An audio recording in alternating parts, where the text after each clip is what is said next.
That's some nappy-headed arrows there. I'm gonna tell you that now. Man, that's ooh. And the girls from Tennessee, they all look cute, you know. So, like kind of like a, I don't know, Spike Lee thing. Yeah. The Jingaboos versus the Wannabes. Yeah, that movie that he had. Yeah, it was a tough. Do the right thing. I don't know if I'd have wanted to beat Rutgers or not, but they did, right? On Friday, I apologize.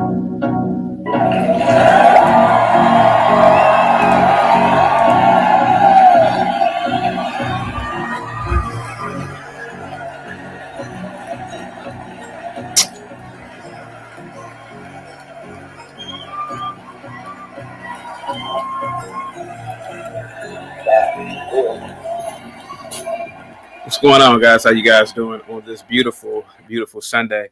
Back in the building once again, guys. How you guys doing? I'm gonna be here briefly for today, a couple of hours. I am gonna drop the link early. We're gonna have a open panel, open discussion.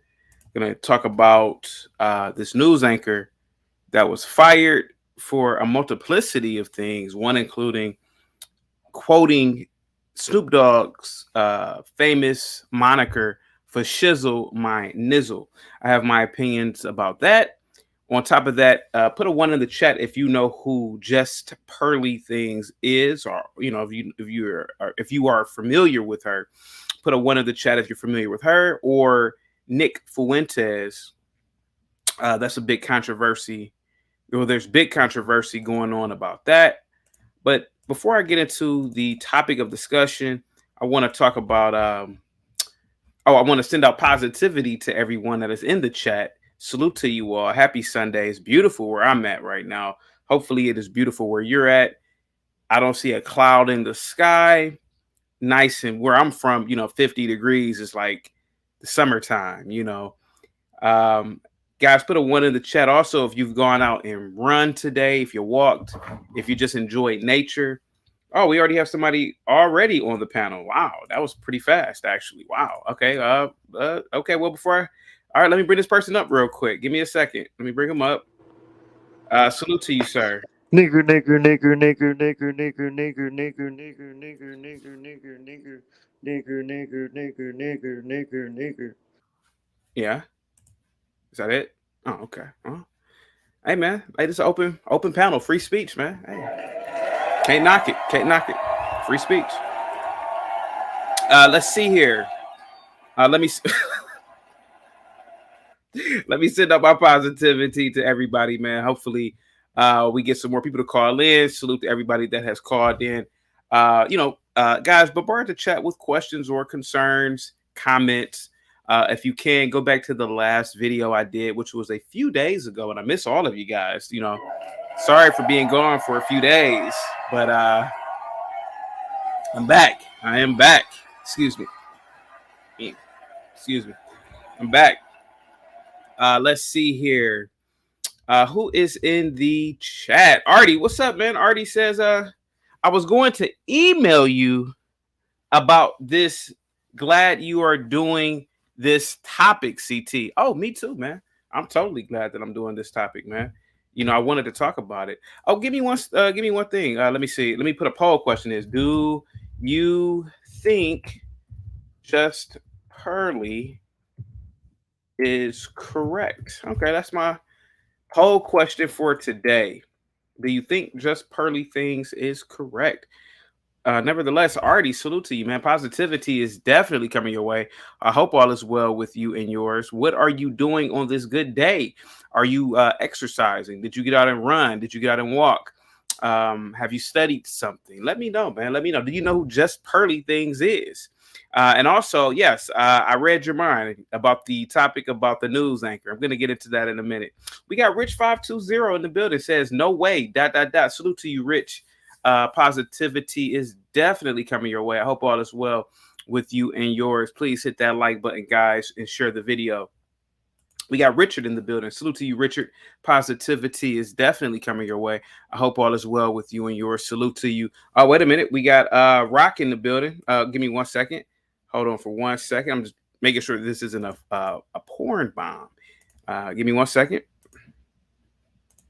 Yes, sir. You're on mute, sir. Go ahead. What's up, dude? What's going on, man? I'm just sending out positivity to everybody. Positivity is definitely coming your way. Let me continue to do this positivity real quick, and then I'll get into the topic. Double Brewski, man. Salute to you. And you definitely won, Double Brewski. Positivity is definitely coming your way. I hope all is well with you and yours, Double Brewski. And thank you so much, Double Brewski, for being a member. Salute to you, man. Who else do we have in the building? We got Here for the Tea. Here for the Tea. Thank you so much. Says happy Sunday.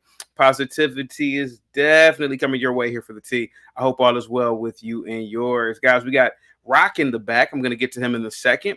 But how are you doing this Sunday once again? Lady D is in the building. Says, is that a reason to fire someone? Ooh, we're going to get into that real quick. We got Visuals in the building. Says, nizzle my timbers. Salute to you, V Visuals. I hope all is well with you and yours. We got Richard in the building. Says, I like the orange suit, CT. Thank you so much, man. Positivity is definitely coming your way. This is more like a orange brown, like a orange. You know, if you could like put those two words together, I'm assuming that's how it was. I don't know, for Cordy. What's up, Seven Still? Positivity is definitely coming your way. We got Curious Cuban Jorge. Says, I hate knuckers. Salute to you, Curious Cuban. Positivity is definitely coming your way, and your way also. Seven Still. Who else do we have in the building? We have Leander in the building. Salute to you, Leander. Positivity is definitely coming your way. I hope all is well with you and yours, and happy Sunday, man. Who else do we have in the building? We have Justice Jane in the building. Says, hi, everyone. Hi, everyone. Not hi, everyone. Hi to you, Justice Jane. Salute to you, and positivity is definitely coming your way. We got Charlie in the building. Charlie says, happy Sunday, CT. Happy Sunday to you, Charlie. Thank you so much for being here. Positivity is definitely coming your way. I hope all is well with you and yours. Richard says, CT don't give a damn. No, I don't, man. It's a beautiful day. I live in America. I'm an American. Everybody's entitled to their opinion, man. He could say nigga a million times. Hey, man, it's freedom to do so. Let me see who else is in the building. Justice Jane says, what swizzle my nizzle mean? We're going to get into that. We're going to get into that very soon on what that means. Let me see. Black God Monolith says he's washing his car. Okay. Justice Jane says the term for shizzle my nizzle is reportedly a slang expression.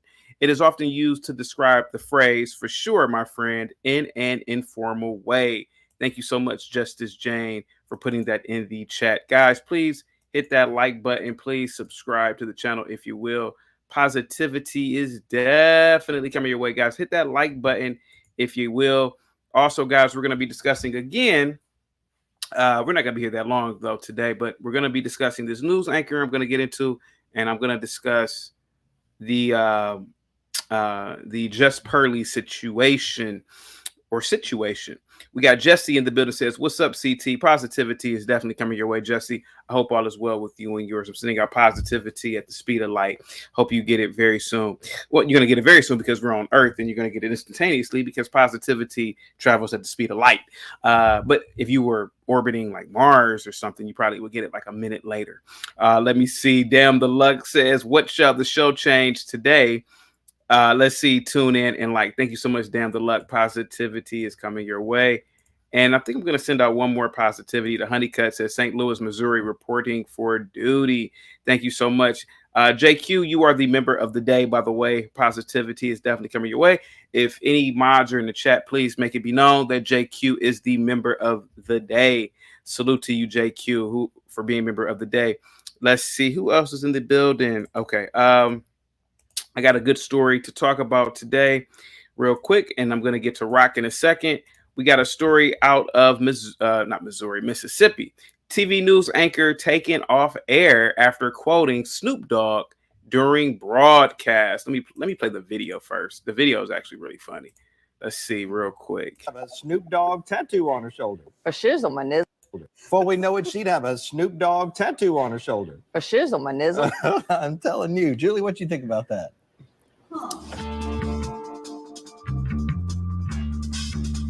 Mississippi news anchor Barbie Bassett appears to be out of a job, it says, after saying a popular Snoop Dogg phrase on air. Nizzle is the slang for the N-word. Bassett, who is white, also used the phrase in a since-deleted tweet from 2011.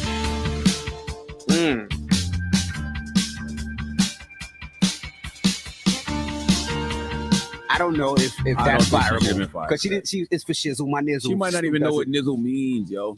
I'm not, like, come on, we got like stop, man. That's not a reason to fire that woman.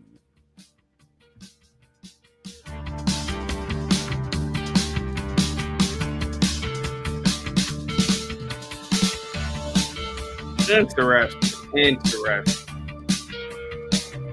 I know your mother. Pay attention to this. What she says here, though. Listen to this, though. This is a kicker right here. I know your mother or your grandmammy has got some type of recipe that you could. Yeah, she used the word grandmammy. Let me see. Give me 1 second, Rock. I'm gonna bring you up in a second. Give me 1 minute.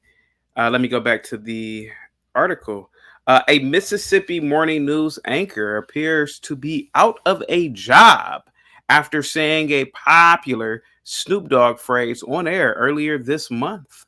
Barbie Bassett, who has not returned to the anchor desk at NBC affiliate WLBT since the March 8th broadcast, is no longer listed as a member of the news team on the station's website. The Post reached out to Bassett, WLBT, and Snoop Dogg for comment. Wow.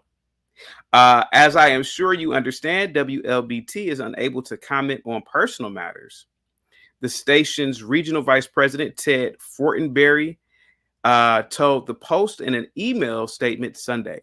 The gaffe was made during a discussion about Snoop Dogg's latest addition to his Cali wine line. She has previously come under fire for her on-air remarks. Bassett said, "Faux shizzle my nizzle," when the idea of a Snoop collaboration with a newsroom journalist was raised. Nizzle is slang for the N-word. Bassett, who is white, also tweeted the phrase in 2011. This is not the first time Bassett, who boasts about being the first chief meteorologist in WLBT's history, has landed in hot water for her comments. Interesting. The Mississippi native apologized in October of 2022 after referencing a black reporter's grandmammy on air. During some, I'm sorry, that's for the photo. Though not intentional, I now understand how my comment was both insensitive and hurtful. I have apologized to Carmen Poe, Bassett said about her colleague. Carmen Poe is the black girl that she was talking to when she said, go ask your grandmammy. Let me see. Now, I would like to apologize to you. This is not the heart of who I am. And for that, I humbly ask for your forgiveness. And I apologize to everyone I've offended. She continued, I will learn from this and participate in training so I can be better, or I can better understand our history and our people. I commend the hurt my comment caused, or I can't mend the hurt my comment caused. I pray you forgive me, or you will forgive me, and that you will extend grace through this awful mistake. Her latest slip-up drew the attention of Charlamagne the God, who defended her this week on the radio. I don't think she should have been fired for what she said at the Breakfast Club. She might not even know what nizzle means. Yo, come on, stop. This is from the words of Charlamagne the God. That's not a reason to fire that woman. I agree. Some social media users have come to Bassett's defense, while others say it's not appropriate for a white woman to say that phrase. Bassett graduated from Mississippi College in 1992, so she'd have been 22. So roughly she's about 50, 53 now, maybe 52, 53, and earned a master's degree from Mississippi State University with a concentration in broadcast meteorology. In many ways, Barbie Bassett's story is Mississippi's story. Then Governor Haley Barbour said in 2010 of Bassett, who has 3 children. It's about faith and perseverance, dealing with hardships we don't understand at the time, and finding the answers by working through problems. That is the end of the article. I don't think that this Bassett woman is racist, by the way. Let me see real quick. Hold on. Let me look into the chat real quick. Let me also drop the link again. The glue guy says, they pretty. I'm impressed she knows Snoop quotes probably smokes raw paper. Well, the glue guy, you got to think, man, this woman, this news reporter, Betty Bassett, is that her name again? Betty Bassett? I'm saying her damn name wrong. Barbie Bassett, excuse me. Her name is Barbie Bassett. No, I don't think Barbie Bassett necessarily is a racist. And truth be told, even if she was, so what? Now, what I can say is that people are forgetting that Snoop Dogg is her age. So she probably grew up watching and listening to Snoop, believe it or not. She probably in 1993. Oh, definitely. She was at parties. It was probably rap music in the back. People act like, I don't want to act like this is an old lady from the South that is 95 years old. This is a relatively young lady, if you ask me. I don't think she's racist at all. I don't think she, I think there's not think, but, obviously they're set in setting, and I will admit with the racial climate right now in the country, which we can say was really created by the liberal left, white and black liberals. I think that this is all taken out of context. I think that she was just referring to doing a collaboration with Snoop Dogg, and I think she was using his own vocabulary to give an answer. He says for shizzle my nizzle, why can't she say it? Let's see. Justice Jane says Mississippi, Alabama just got hit with a tornado. Yes, I saw that yesterday. I definitely saw that. That was horrifying, actually, what happened out there. Who else do we have in the building? Let me see. Truth Warrior says she previously called someone a mammy. That's why she got fired. No, what happened was she was speaking to one of the field reporters that was working in the field, and they were asking about a story or asking about a guy. And she said, I could bring that up actually, but she said, ask your grandmammy. But then again, that could just be Southern dialect. I mean, how many of you live in Mississippi? How many of you ever been to Mississippi? Maybe that's the way that they talk down there to each other. Let's see here. Hold on for a second. Rock, I'm gonna bring you up in a second real quick. Bob is in the building, says, who gives a fuck? Yeah, I agree, Bob. Who definitely gives a fuck about this? Ginger says, hey, CT, how the heck are you? I'm awesome. Bob says, this old white lady meant no harm. I agree, Bob. She did not mean any harm by that. And like I said before, man, I think us Yankees, us of us who live in the North, we don't really have a lot of reference points on deep South, like Mississippi. We don't really know, common conversation phrases at a high level. Maybe that's the way that they talk to each other. Hey, girl, ask your grandmammy about that. I don't know. Let's see here. Ginger says, I thought only Rich Bleezy said that. I never knew what the heck it meant. Oh, okay. Let me see. Oh, yes, damn the luck. JQ is the member of the day. Let's see. Who else is in the building? Con Shinery is in the building. Says, damn the luck. If it's the view, likelihood very high. Huh? Brent Wells, what's up, man? Positivity is definitely coming your way, man. I hope all is well with you and yours, man. Salute to you.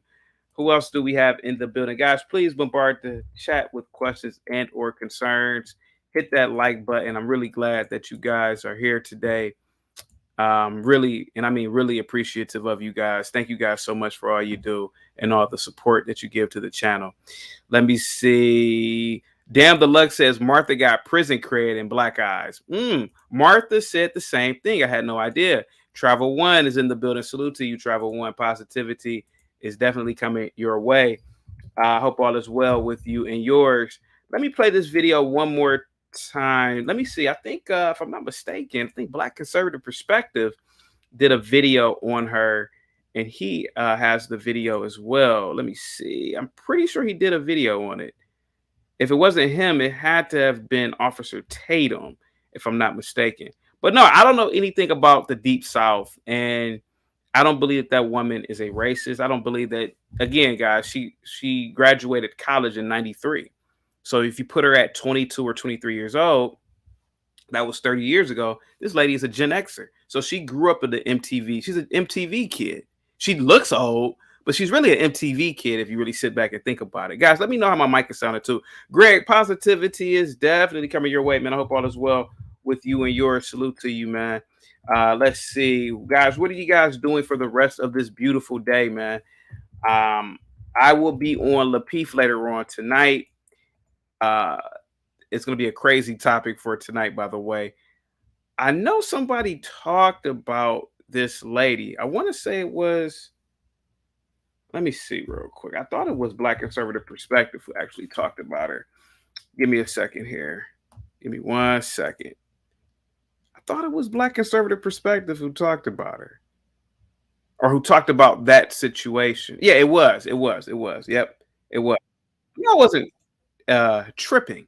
But yeah, man, what we got to remember too is that slang is a part of our culture, and as much as we try to speak the Queen's language, America is huge. I mean, come on, man, we already know this. It's huge. And Midwest people, we sound different than West Coast people. But then again, we took a lot of our slang and our syntax from West Coast, to be honest with you. Eastern people like New York, they have a certain way of talking. People in Boston, people from, Florida. Oh my God. When I go to Atlanta, they sound different.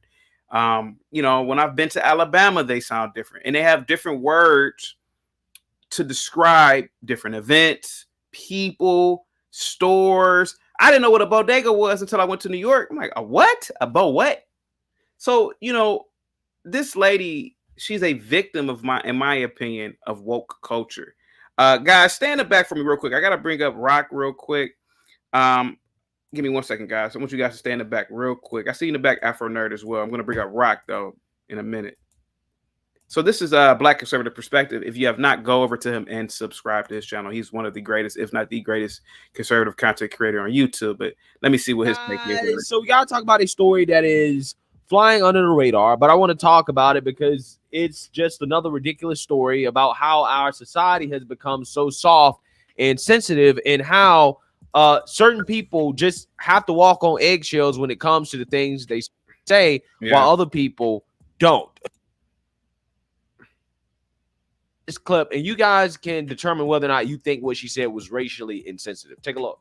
Carmen, girl, sis, I know you well enough to know that those guys working behind you, they probably know who the celebrity game day picker is. So you need to go swing by the Kroger's, get you a chocolate pie.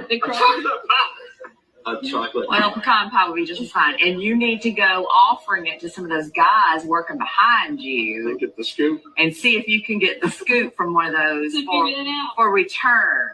I know your mother or your grandmammy has got some type of recipe that you could whip up, don't you think? Really? Take it to them. Grandmammy? They might have a recipe or two. Go whip something up. Friday on our newscast today at 11, I used a term that was offensive to many in our audience and to my coworkers here at WLBT. And though it was not intentional, I now understand how both my comment was insensitive and hurtful. And I have apologized to Carmen Poe. And now I would like to apologize to you, because that is not the heart of who I am. And for that, I humbly ask you for your forgiveness. And I apologize to everyone I have offended. I will learn from this, and I will participate in training so I can better understand our history and our people. I cannot mend the hurt that my comment caused, but I pray that you will forgive me and that you'll extend grace through my awful mistake. Yeah. So she. Yeah, to that white woman, please don't apologize. I can understand it as a Northern Yankee. I understand it. It was two women having a conversation, older woman and a younger woman. Sounded like more as if the woman was trying to tell her to, I mean, it sounded like the woman was trying to tell her how to flirt or how to get into the good company of men. And maybe the whole the black chocolate cake, or the chocolate cake is some sort of staple dessert in Mississippi. I have no idea. I mean, there's more to, one thing about our society now is that we can research and Google and we can understand certain things, whereas back in the day, maybe they didn't. So maybe there is something to the whole cake thing. There's something to the whole grandmammy thing. I'm willing to bet if I watch videos about Mississippi, that's how they talk to each other. I did today actually watch a few videos about some restaurants in Mississippi, very briefly, and I'm telling you, man, they have a different culture down there. They have a different culture. They eat pig ear sandwiches. Look that up. Pig ear sandwiches. Let me see. Michael Knight says, leave it alone. Obama used language like this in his speeches. His speeches. Yes. Let me see. Positive. Okay. Brandon says, don't you dare talk about black people like that. How dare you? Let me see. Black God Monolith says, in the 70s, black women killed black men at higher rates than men. I have no idea. Let me see. Oh, Free Zone Lou's in the building. Free Zone Lou says, salute, CT, looking clean today. Let's cook. Peace and blessings to the chat. Thank you so much, Futurum. Thank you so much for being a member. Positivity is definitely coming your way. I hope all is well with you and yours. He said, I walk into a small cafe. I'm assuming that's Minnesota. And everyone turns around and stares at me. I'm that sexy. Oh, okay. Awesome. Thank you for sharing that. Let me see. Greg says, what's a bodega? A bodega opened only on Tuesdays for breakfast tacos. Let's see here. I'm going to bring people up real quick, but give me a second. Black guy says 1962 black women destroyed our families. I have no idea. I was born in 1984. I have no idea. Let me see. Brent says, remember when Hillary said she carried, oh, good point, says she used to carry hot sauce. Yeah, no apology necessary. Exactly. Because you know why? Because she has Democrat privilege. The Democrats can pretty much get away with murder at this point. Ginger says, oops, sorry, I dropped my phone and timed someone out. Sorry, tried to undo it. Oh, look at Ginger with her white technology lying. What's up, Ginger? Positivity is definitely coming your way. Beak says Hillary Clinton also made a CP time joke. Nobody had an issue with that. Exactly. So, that to that news station down there, please bring that beautiful white woman back.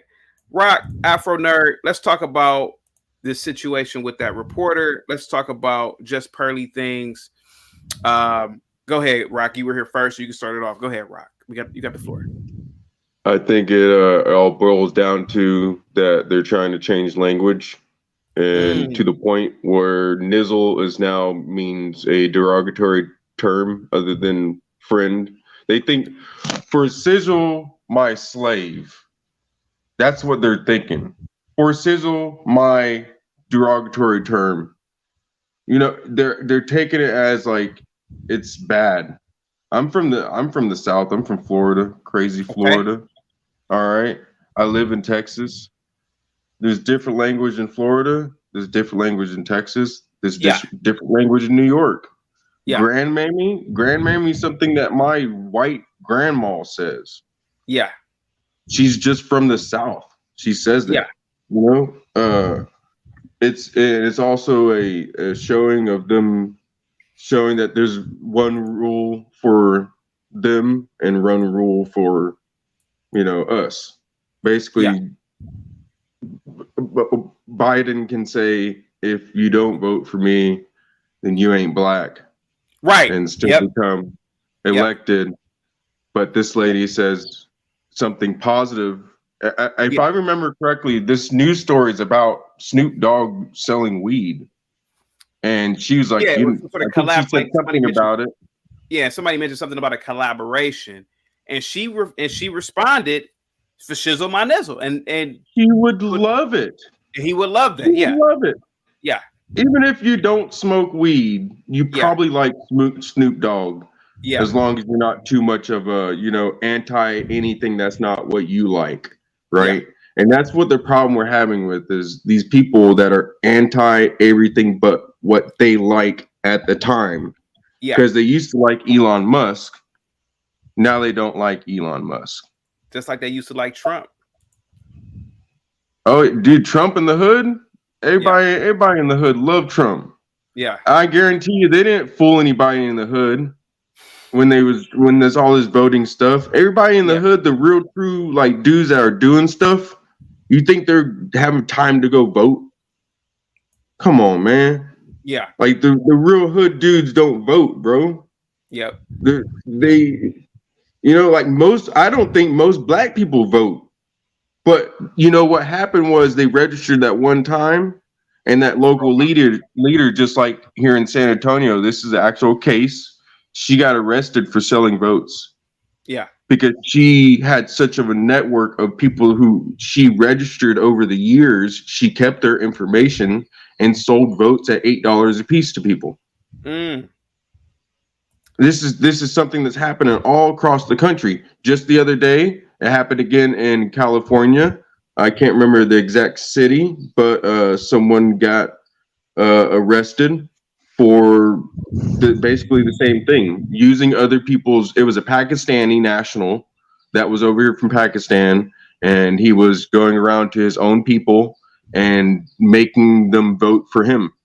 And he actually won a city council seat, and he got arrested and removed he agreed to leave the seat with the mayor, and then after he got out of jail, he said he wasn't going to leave the seat. And this is something currently happening right now. So this is all about them trying to change the language, trying to change the laws to what they want it to be. Let me see. Greg says, when asked by a black reporter about a cognitive test, Joe Biden said, "Have you taken a cocaine test before? You got the job at this news station. Racist Joe got a pass." Interesting. Kyle Shinery says, "This is about modernist ideological warfare being used to advance the woke liberal agenda." Oh, yeah. Yeah. And I'm pretty sure that reporter is a conservative, and that's probably why she's getting flack for it. Rock, do you know who Just Pearly Things is? Yes, actually, she recently blew up. I guess she was on TikTok first, and then I found her when she was on YouTube, kind of small, over a year ago. Do you know what is the current controversy surrounding her? No, I don't think so. Hold on for a second.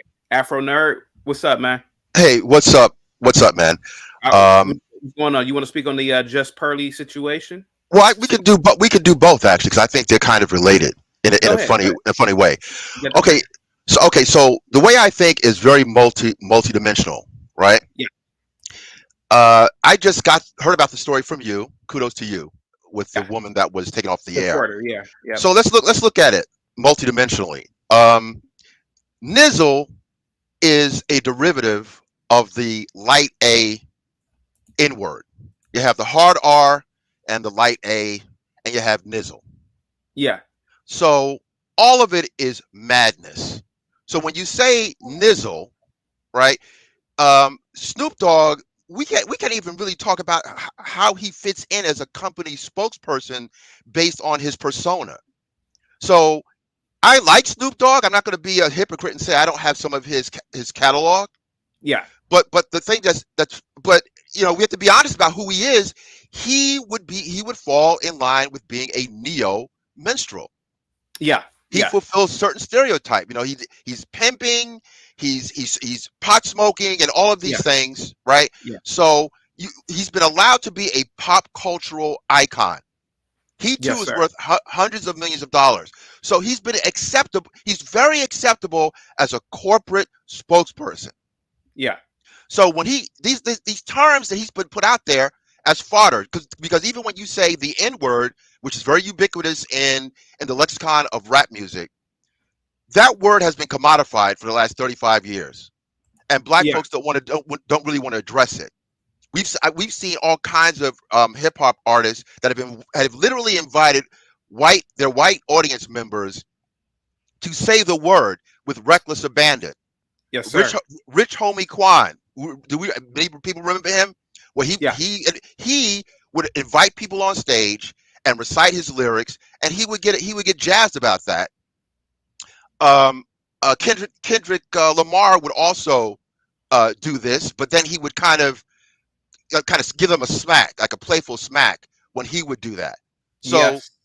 Yep. you see what I'm saying? So there's this playful game that these minstrels, and I hate to put Kendrick in that because I like Kendrick stuff too, but they go in and out of the impropriety of the usage of the word nigga with an A. Yeah. Black folks, many, I say all black people, but there's a segment of the black community that have sliced up that word like a surgeon. Hard R, Yeah. A is a difference. What is? Answer me this. Riddle me this, Batman, black man. Riddle me this. How do we explain that we've been told consistently that the GA version of the word doesn't mean the same as the hard R. It's different. There's no racial connotation to it allegedly.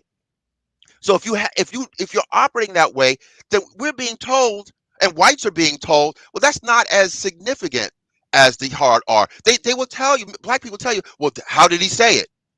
Did he say it with the hard R, or did he say it with the soft A? So again, her usage of the word was a derivative, wasn't even the actual word. It was a derivative of that word. Yeah. And again, he's a corporate spokesperson. Like you could multidimensionally, it's a hot mess. Yeah. From different angles. I don't think this woman should have lost her job because his and I'll be brief. His place in the world, I'm talking about Snoop Dogg. Yeah. He's like Santa Claus now. Okay, so why are they getting mad about her usage of a word, of a pop culture thing that he's been widely acceptable? I don't think she honestly went into the heart, into the paint as to the actual meaning of that word. Before you get into just Pearly, right? I want to say something about what you're saying about Snoop and the usage of the word. In 2000, when did Get Rich or Die Trying coming out? It came out 2003. 2003. 2003. 2004. Yeah, I want to say it came out somewhere between January or February it came out early 2003, right?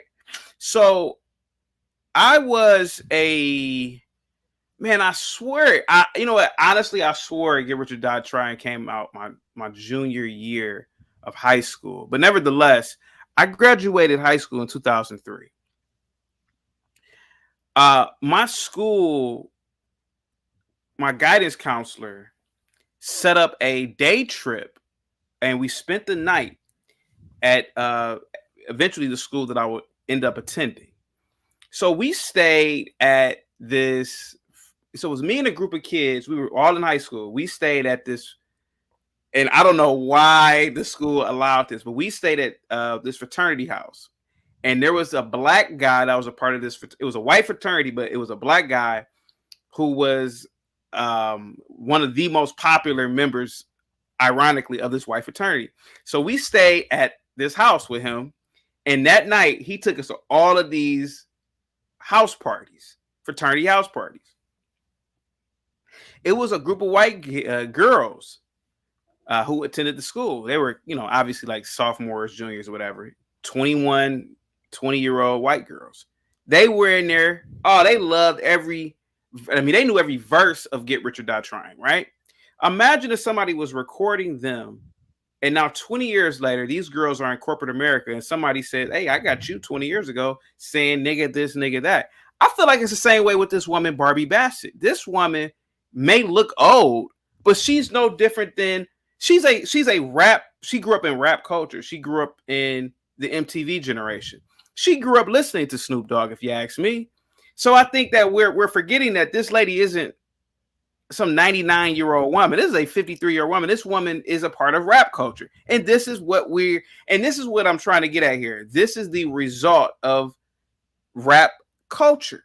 So either we're all going to be accepting of it, or like you say, Afro Nerd, are we picking and choosing how to say the word and who can say it? because if you out of the mouths of black people, well, white people are the biggest consumers of rap, right? So why can't she say it? Why can't she give this moniker, right? Afro Nerd. Well, look, when I think about Chris Rock's recent special, Yes, sir. Selective Outrage, the title of his special rings in my ear ever since he actually did it a couple of weeks ago. Everything is about selective outrage. Yeah. You might remember this story. This is going back, I don't know, maybe 15 years ago. And I'm somewhat of a wordsmith. And I there was a controversy with a government official who used the term niggardly. Yeah, niggardly is an actual word. Yep. Right. Now, as soon as I heard this hullabaloo, yeah, I knew exactly. I said, wait a minute. Those who know niggardly means to be kind of a spendthrift. It means to be thrifty. Yeah. We know what niggardly means. Yeah. But right away, you had quote unquote the race hustlers coming in, chastising this man. He was fired. See, there's a commonality here. He was fired for a legitimate SAT word. Yeah. Legitimate. And then he ended up getting his job back. I think several months later.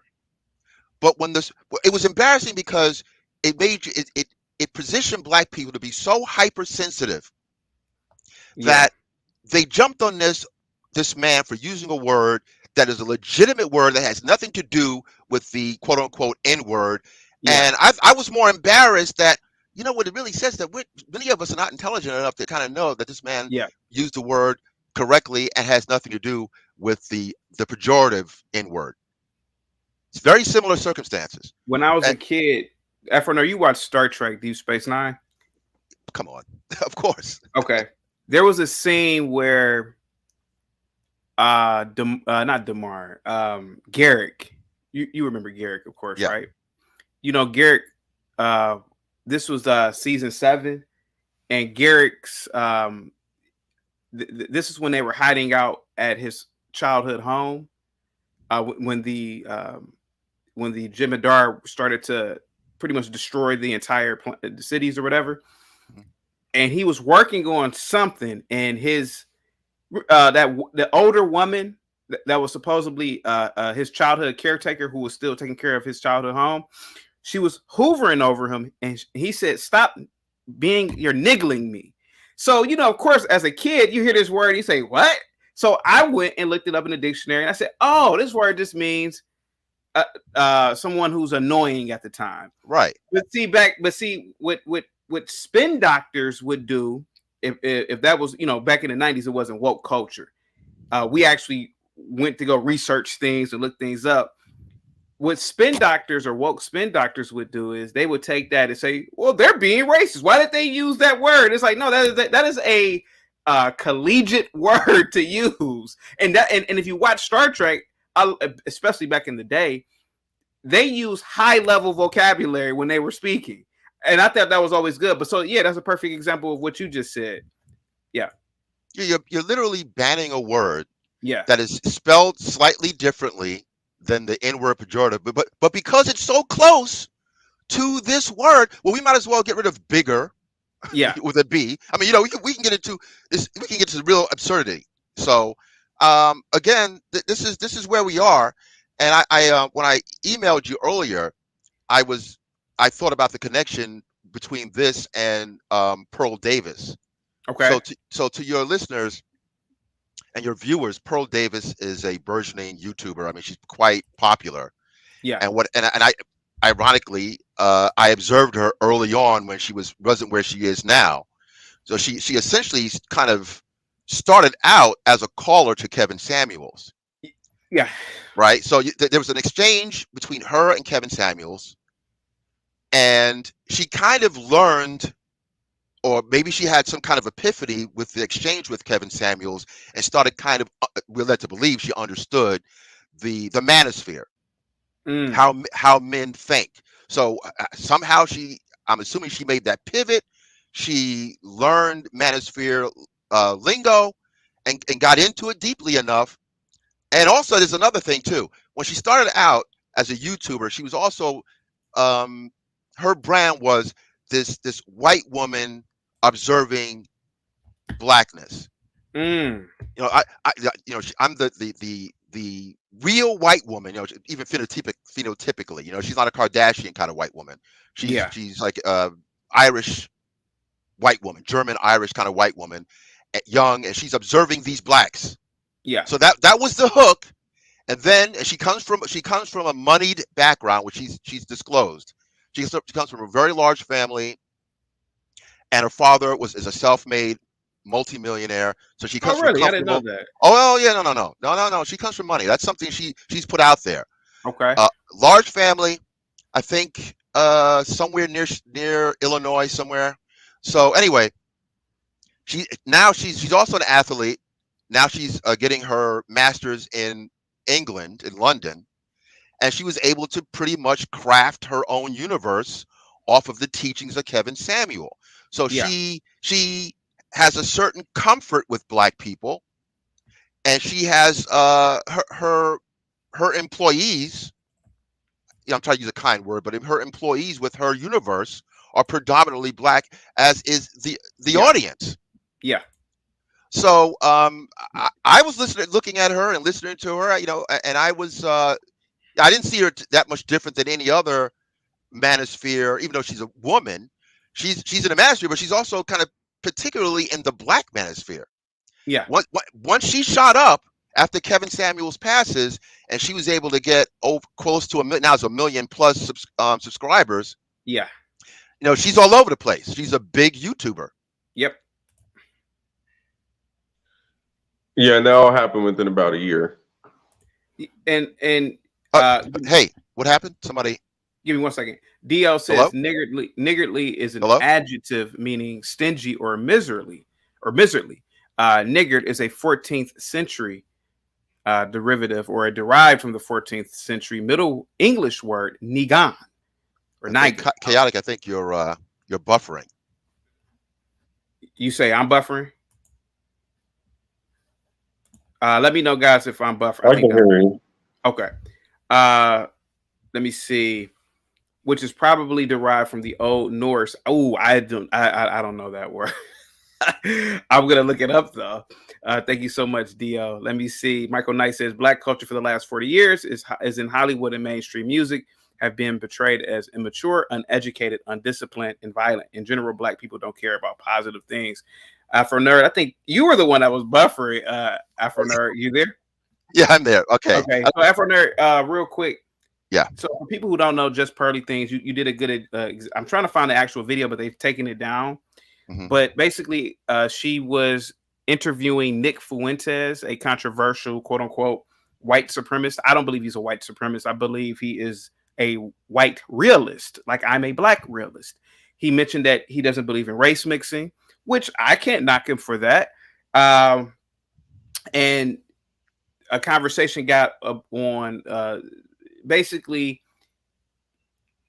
just Pearly Things in a nutshell, and I'm paraphrasing for the most part, said that the horrors of slavery are quite possibly an over exaggeration, and she used this.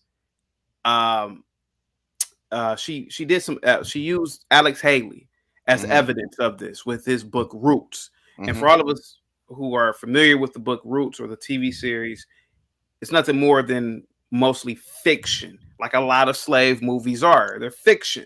Well, can I explain this a little bit? Can I explain a little bit? Okay, this is where let's get into this. Go ahead, all right. Sir. Okay, so she said a couple of things that were a little off key, right? The other thing she said, I didn't have a problem with, really. I think she did have a misstep with Fuentes and this notion of slavery not really. And they also put in the Holocaust as well. They sure did. That there's an exaggeration afoot. That they were talking very matter of factly about slavery, and she used Alex Haley's Roots, but she said it in a very kind of not specific way, and I think that's where she messed up. Alex Haley's Roots, right? We know the 1976 or 77 miniseries, very popular. Yeah, the book was very popular. Alex Haley, if you're going to be truthful, was sued, and he lost because the plaintiff was the writer of a book called The African. The African came out in 1969. When you compare the African to Roots, they're very. You could tell. Okay, wait a minute. This guy plagiarized. Yeah. So the thematic structure of the African is very close to Roots, and I believe at the time he was sued and he lost like $600,000 or $700,000, which was a lot of money. A lot of money. This is about 35 years ago. Yeah. Okay, so we have to be honest that a lot of what happened in Roots was fabricated. However, this is where Pearl Davis makes a mistake. She uses the fabrication of Roots and Haley's lineage. Haley was being disingenuous or being fallacious about his family. You can't use that book and say, well, Roots is the totality of slavery. I got you. Because listen, slavery has been very it's very clear about the horrors of slavery now. There's daguerreotypes. Daguerreotypes are old-fashioned pictures. You know, for old photographs are called daguerreotypes. You might have seen that famous daguerreotype of this slave. I forgot his name. I think their family even sued. I know all about it. The scars on the back. Yeah. Like the scars. Look, slavery, Jim Crow, sundown towns, pig laws. Slavery is wild. Okay, so for her to use that book, that man's family as an underpinning for slavery, lynching, all of those things, there's no comparison. She was off key by using Roots as saying, well, because Roots was fallacious, the entirety or most of slavery is fallacious. So to be clear to everybody, because what people are, and I hate to be a psychic on this one, people are going to do is they're going to misconstrue what you just said. You're saying you can't use a small scale scenario to give evidence to a larger scale event, right? Yeah, I mean specifically, she's using Roots, which is specific to Haley's family. Correct. Haley was sued by this author of The African, right? And he lost that suit because plagiarism was alleged. It was proven that he was plagiarizing.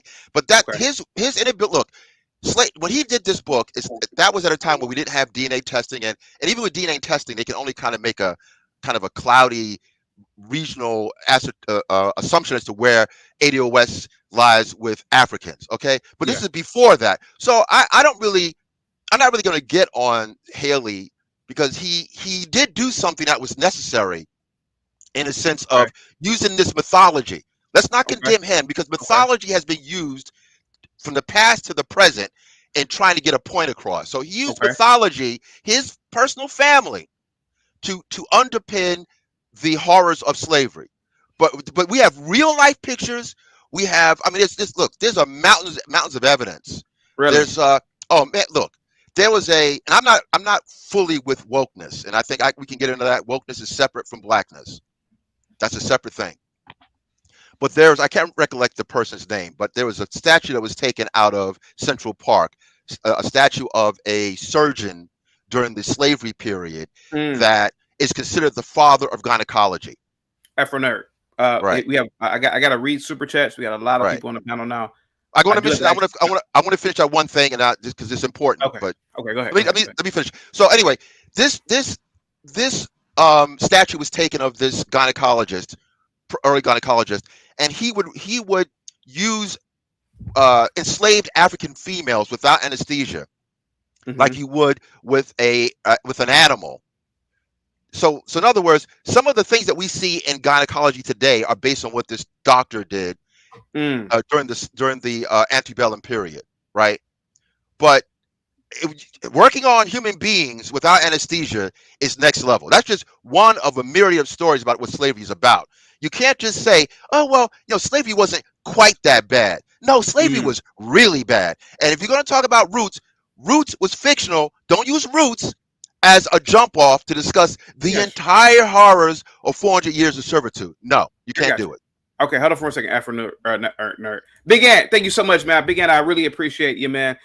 You always come through in the chat and with the super chats. Thank you so much. I haven't done Must Be the Money in a long time. Big Ant says, "What up, Chaotic? Let me borrow that jacket. I got a date tonight." And Big Time with the $5 super chat says, James Cameron did the same thing with Dances with the Wolves in Space.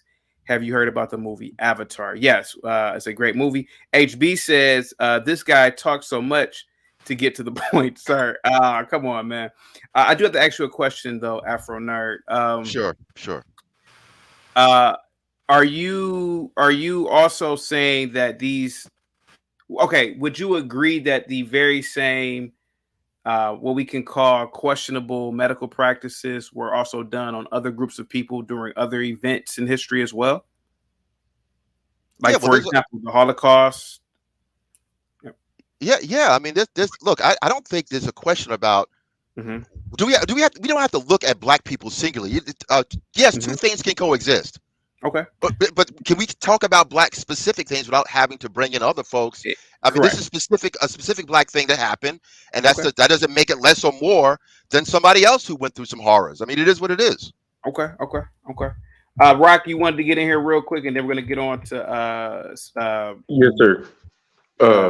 Real quick, I think we need to really stop worrying so much about the past and talk about the present and the future.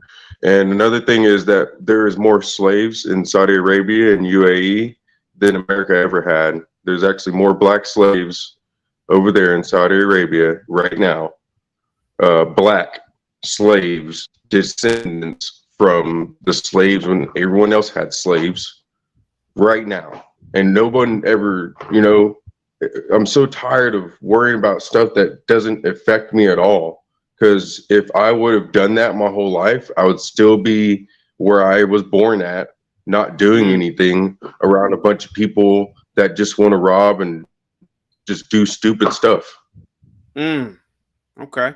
Savage, what's up, man? What say you about Just Pearly Things and her conversation with Nick Fuentes? Well, I think people are taking out what she was saying out of context because she was asking Nick if what he thought about the Holocaust or if he was a denier, and he said no, he thought that it was embellished.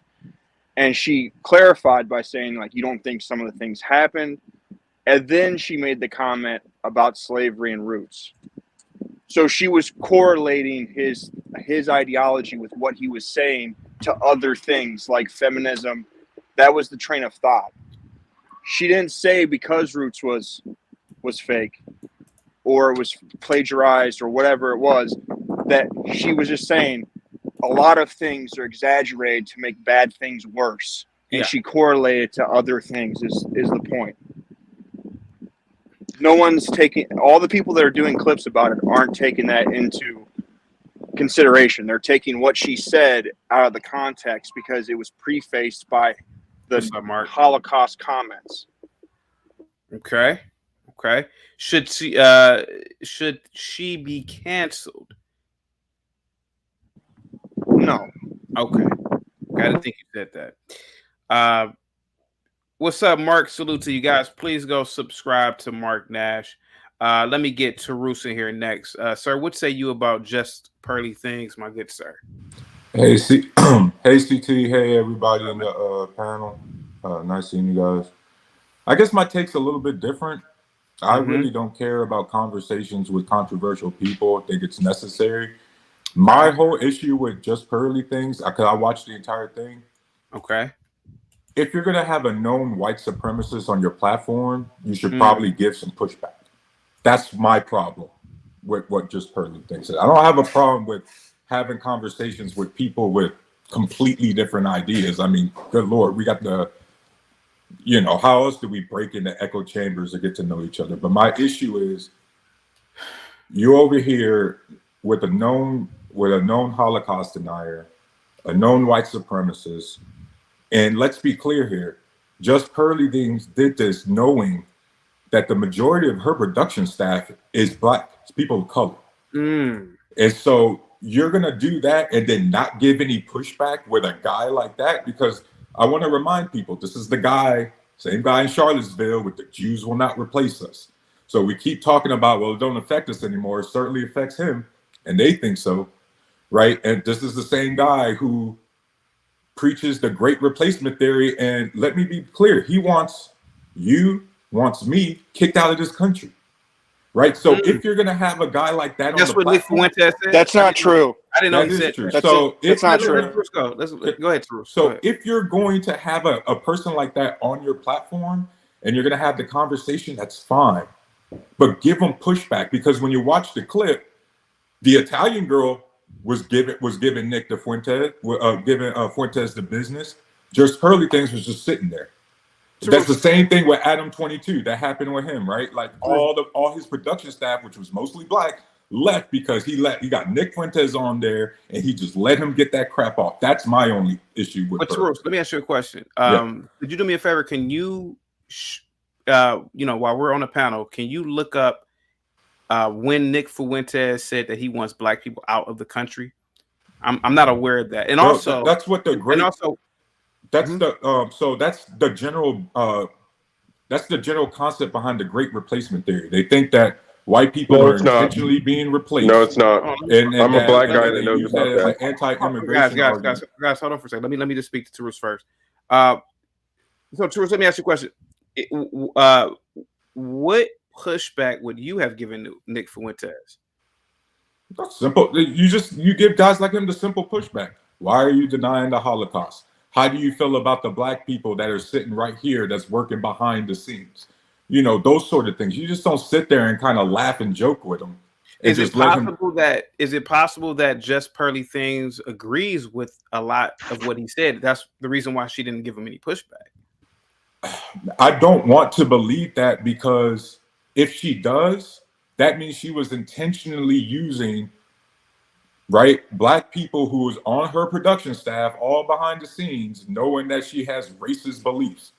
So I'm hoping that this was just a screw up. You know what I mean? But why is it a screw? But my question is, and I'm going to read your super chat real quick. Give me a second, because I want to talk to Taru real quick. Big Time, thank you again for the super chat. Big Time says, Taru, it certainly affected Kanye, didn't it? The small hats. I do want to ask you a question though. Why does that bother? I'm assuming that bothers you, but why though? Why does that bother you that she put him on her show? I said it bothers that she didn't get much pushback. Like, for example, let's say I had, and I don't like, I really dislike this dude. I don't know how you feel about him. Let's say I had Mr. Hitler Was Right, Louis Farrakhan on my platform. Okay. And I just let him get all that Jew crap off, the white crap off, and I didn't give him any pushback. I was laughing and co-signing. And the majority of my production staff, the people that work behind the scenes, is a bunch of white dudes, right? Or a bunch of people, or a bunch of Jewish people. What would that say about me, that despite having a whole bunch of Jewish people or white people working behind the scenes, I'm essentially giving a known bigot a platform to freely get his bigotry off with no pushback? That would say a lot about me, right? But we've seen this before in the 90s when Barbara Walters had Farrakhan on. Her ratings went through the roof. Right, but Barbara Walters also pushed back on him. Did she? Or was she a lot trying more than Pearly Things did Nick Fuentes? I don't know, man. I think it's all about who. I think it's about setting and who. What if Just Pearly Things was I don't know, a Democrat and had him on? Well, right now we're talking about Holocaust denying, so it doesn't matter what your political view. There's Republicans who think the Holocaust exists, right? But did Nick Fuentes deny the Holocaust? Come on. No, I'm just seriously. I'm just asking a question because I'm unaware of it. So I'm asking you. I'm not trying to debate. Yeah. I'm asking you literally, did he? Because I'm unaware of that. He's a known Holocaust denier. He's done it with his American First Pact. He did it in Charlottesville. Did he say I deny that this event happened altogether? Yeah. Okay, bro. Like, as a matter of fact, why is that wrong? My bad, CT. No, guys. I'm sorry. Go ahead, Tarus. In the clip, you could hear him, or not the clip, the whole video, when she's talking about the whole Holocaust and the genocide. Remember, she's like, "Well, are you denying the Holocaust?" Well, I don't call it anymore. We call it something else now, right? It's like when the white supremacists now they try to call themselves race realists. All you did was rebrand, and you're doing the same crap. And so again, I don't have a problem with having people on the platform. I don't have a problem with talking to different people. Just if you got somebody like that, push back. Just don't let them get them off. But the whole purpose of a platform sometimes, okay, so for example, Joe Rogan, right? Joe Rogan will have someone on. I'm pretty sure you've watched Joe Rogan throughout the years. Yeah. He'll just let people talk. Isn't it good journalism or good interviewing sometimes to let people just talk? Don't you think? But doesn't Joe Rogan also push back on highly controversial opinions? Am I supposed to pretend he ain't pushed back hard on Ben Shapiro? But okay, but you got to remember also the thing about Joe Rogan is Joe Rogan will have someone on their panel multiple times, whereas Just Pearly may only have Nick Fuentes on once. So maybe it's a good idea to hear him out one time, and maybe when he comes back, maybe to give him pushback if she disagrees with anything that he says. Do you agree? Or again, if you're gonna have a guy and you know what this guy stands for, again, when it comes to the introduction and like the traditional, let him get his points off. After that, you got to start pushing back. You just don't let him get it off the entire show. Okay, hold on. Let Smitty get in, and then everybody else give. Yeah, okay. Because I'm rocking with you, Terus. It's just I got a lot of questions about what you said, and I don't necessarily disagree or agree, but I'm just curious about a few things. Smitty, go ahead. What say you about Just Pearly things or the white reporter getting fired? You're on mute, Smitty. You're on mute, man. You can hear me clear? Yeah, it sounds real clear. Yep. All right, bet that. Respect, cool beans. All right, so when it comes to Pearly things, right? Let me try to get through this pretty quick. All right, so one, having somebody. Okay, here we go. Why? Because I like analogies. I would not go out. I have nothing against gay guys. That's how you live. That's how you live. It has nothing to do with me, right? But I would never go out clubbing with a group of gay guys. Why? Because it's nothing I can do not to be looked at as one of them while we're out. I'm guilty by association. Okay. And the thing is that I think she needs to be able to remember. So the whole one thing I'm not going to give her. This whole she trying to play naive. She's a very intelligent woman. She is not stupid. She knows about him and everything else. And I'm pretty sure she even knows that there's something called read the room, read the floor, know your audience. If you know that you are catering to majority of us, you should know, no matter how much you may be trying to do one thing. And even if that was what you were going to do, honestly, I would say this. Then you should have made a nice, good, clear announcement on what's getting ready to take place. Hey, you guys, I know this might be controversial, but this is the move I'm trying to make. You just pop up, you bring them on after you get real big off of our relationship issues, not white issues. Okay? So we're not going to play games with that. You get big on our issues, and then you go ahead and you make a move like that. Yeah, there are going to be people looking at you sideways. Duh. Okay. You're not stupid. You're not dumb, right?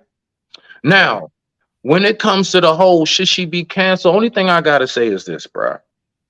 I'm not going to say whether or not she should be canceled because one, I don't like the cancel culture.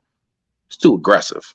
There's no real rules around it. It's just however any individual person feels at any moment. So I can't go with that. But my thing is that me, myself, I can't even say something wrong about my own women without being canceled. I can't say nothing about Spanish. Bruh, let me say something. They will cancel me if I talk about killing puppies. They're not even human. You understand? If I get on and start making videos about how I like to torture kittens, I'm done. Yeah. No more Smitty's Corner. No fly zone. Uh-huh. So my whole thing is, you ain't stupid. You say it out your mouth. I know this might get me in trouble. He. I'm sorry, bruh. You knew at that moment, you know that whole little thing when they freezing, like, and at that moment is when he realized he effed up. Yeah, that was one of those. That was one of those right there. Right? Smitty, can I ask you a So question hold real quick? on. I'm almost done. I'm landing No. it. Because I ain't about to be long. No, Go don't ahead. land it. I got a question I got a few questions for you too. Because I don't want you to land. I want you to keep going. Go ahead. Because I got a question for you. All right. So my whole thing is this. This is all I'm saying. Mm-hmm. I'm about rules across the board. The fact is, I know too many situations like, oh, I don't know, Kyrie Irving just made a tweet, didn't even really say nothing. All the smoke he got. All I'm saying is, let's keep this whole thing fair across the board. It should not be, she just get, oh, it's okay, Pearly. We know you just a little sweet wife. Man, shut up. Okay. We all know the only white girl, the only new white girl in the all-black school. So let's just cut that out, bro. So only thing I'm saying is this, right? And then BT, you can ask, your questions. Is that when it comes to this, at what point do us, and I will say, like this is where the Negro and me come out, right? At what point do we have something that's just off boundaries to other people? Spanish got their boundaries. Asians got their boundaries. Jews got their boundaries. Middle Eastern got their boundaries. East Indians have their boundaries, bruh. It just seems like, look, bruh, even Africans and Jamaican, like the Caribbean, they even have their boundaries. It's something specifically about African American. It's like it's just all is fair in war. There's no rules. If there is no, this is us. Stay back. Everybody else has it. So only thing I'm saying is I'm not even picking on Pearl. My whole thing is I just want fair across the board. If there are other people that can get huge smoke for stuff like for way less, and we've seen it for way less. Can I ask you a question? Come on now. It's really in the 90s, Howard Stern, and I'm pretty sure you know who Howard Stern is. Of course. He, in my opinion, before he went woke, he was the Michael Jordan of radio host in terms of even to my opinion, journalists and reporters. He had Daniel Carver, who was a high-ranking Ku Klux Klansman on there, and he let Daniel Carver rock it out for hours sometimes, and other groups of people. Isn't it possible? Okay, do you think to a degree that maybe just Pearly is a good interviewer and just wants to hear all perspectives? I honestly do agree with what a lot, because we've heard other content creators say it. I'm not the first one to say it, of course. I'm just repeating. She definitely should have just simply the way she would have equalized that. Just simply have somebody on there with a counter that would have, because she said it herself, I wasn't well versed in it. I'm just giving you my view. If she, I'm just telling you what I know would have been the best preventive caution and measures, considering you're dealing with niggas who are so emotional. Yeah, but okay, again, I ain't talking about me. I'm talking about the people that follow her. Black people in this space, we look for reasons to be oppressed. We look for reasons to be offended. Girl, you have to be careful when you're dealing with a group of people like us. So stop being that way. Not me, bruh. Did you hear what I said? Or you selectively hearing? I said not me. I said the group of us as black people overall. This is why I said just me and you talk. Not me, bruh. Smitty, hold on for Miss me. What's up? Smitty, just respond to me for a minute. All I'm saying is that, in my opinion, whether you believe in, whether you agree with, because I agree with Nick Fuentes on a lot of stuff. I believe that black people should have the same racial pride that he does. I also believe that slavery was over exaggerated. I believe that. So That's why I listen to Nick Fuentes. I'm like, oh, okay. Do you know how much smoke I get? Smitty. Do you know? No, wait, real quick. Do you not know how much smoke I got? I'm really trying to piggyback. You know how much smoke I got for saying that I actually agree with stuff that Ben Shapiro and Candace Owens and Matt Walsh and Michael Knowles say. Smitty. I get you, bro. You can agree with something somebody say. Smitty, what I'm trying to get at is that in my opinion, in this day and age, especially, people cut each other off so much, and I'm telling you.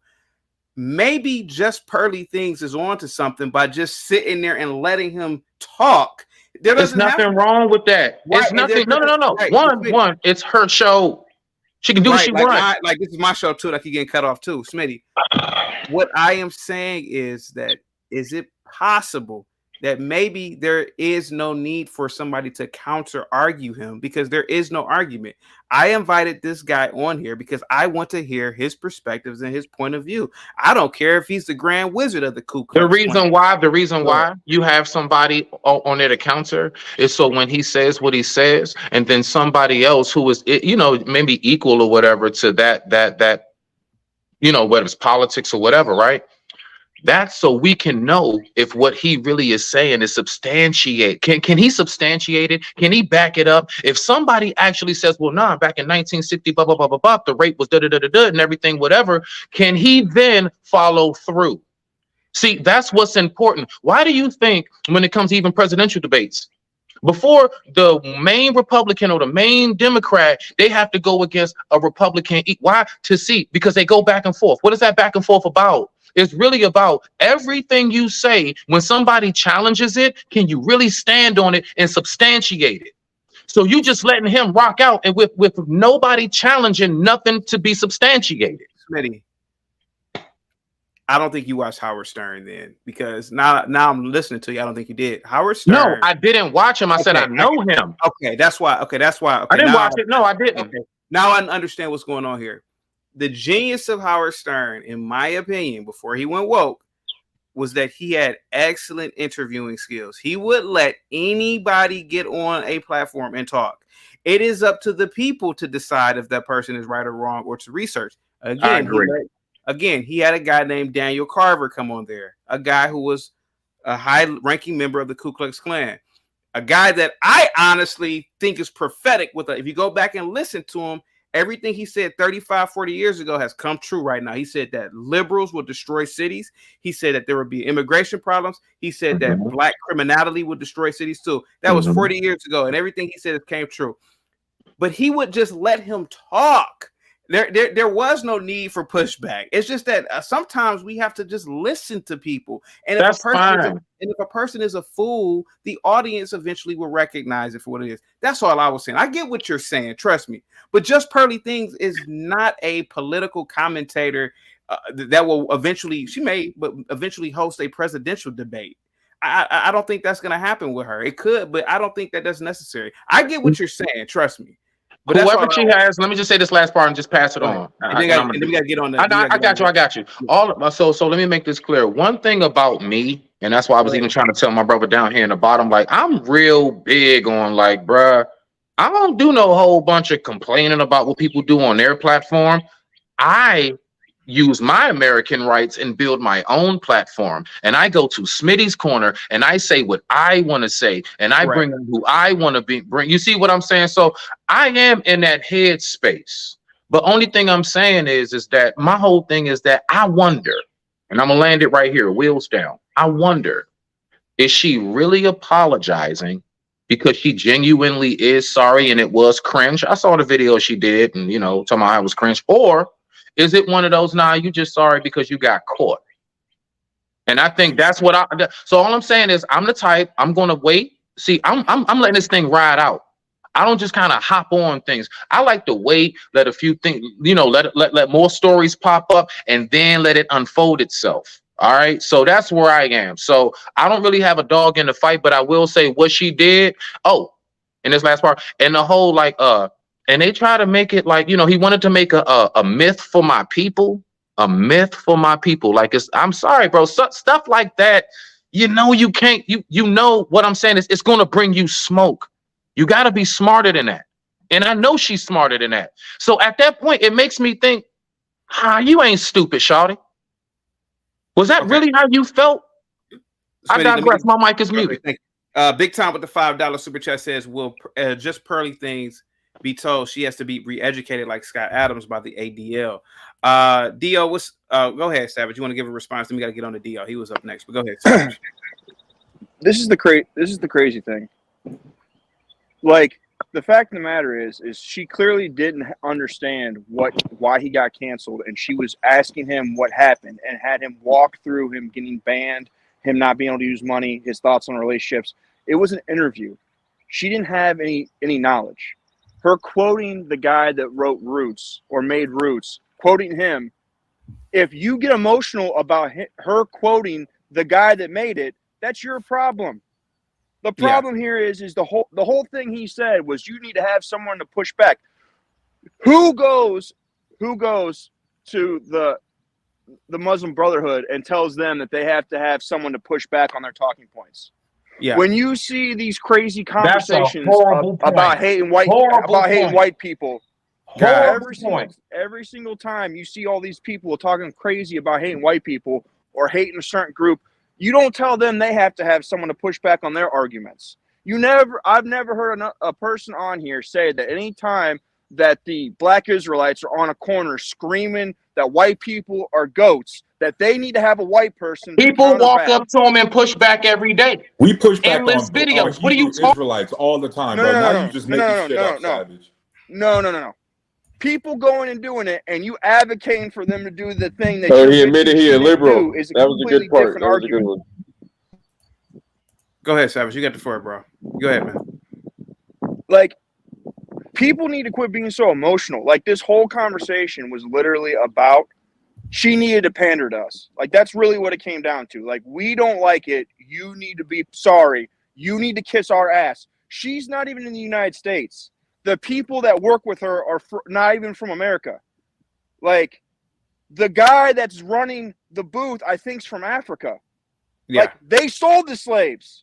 Like, it is the most ridiculous thing that these guys that aren't even from the United States or from Africa are there, and the people in America are trying to feel guilty or have her feel bad about the people that sold them for slavery. Like, it's ridiculous.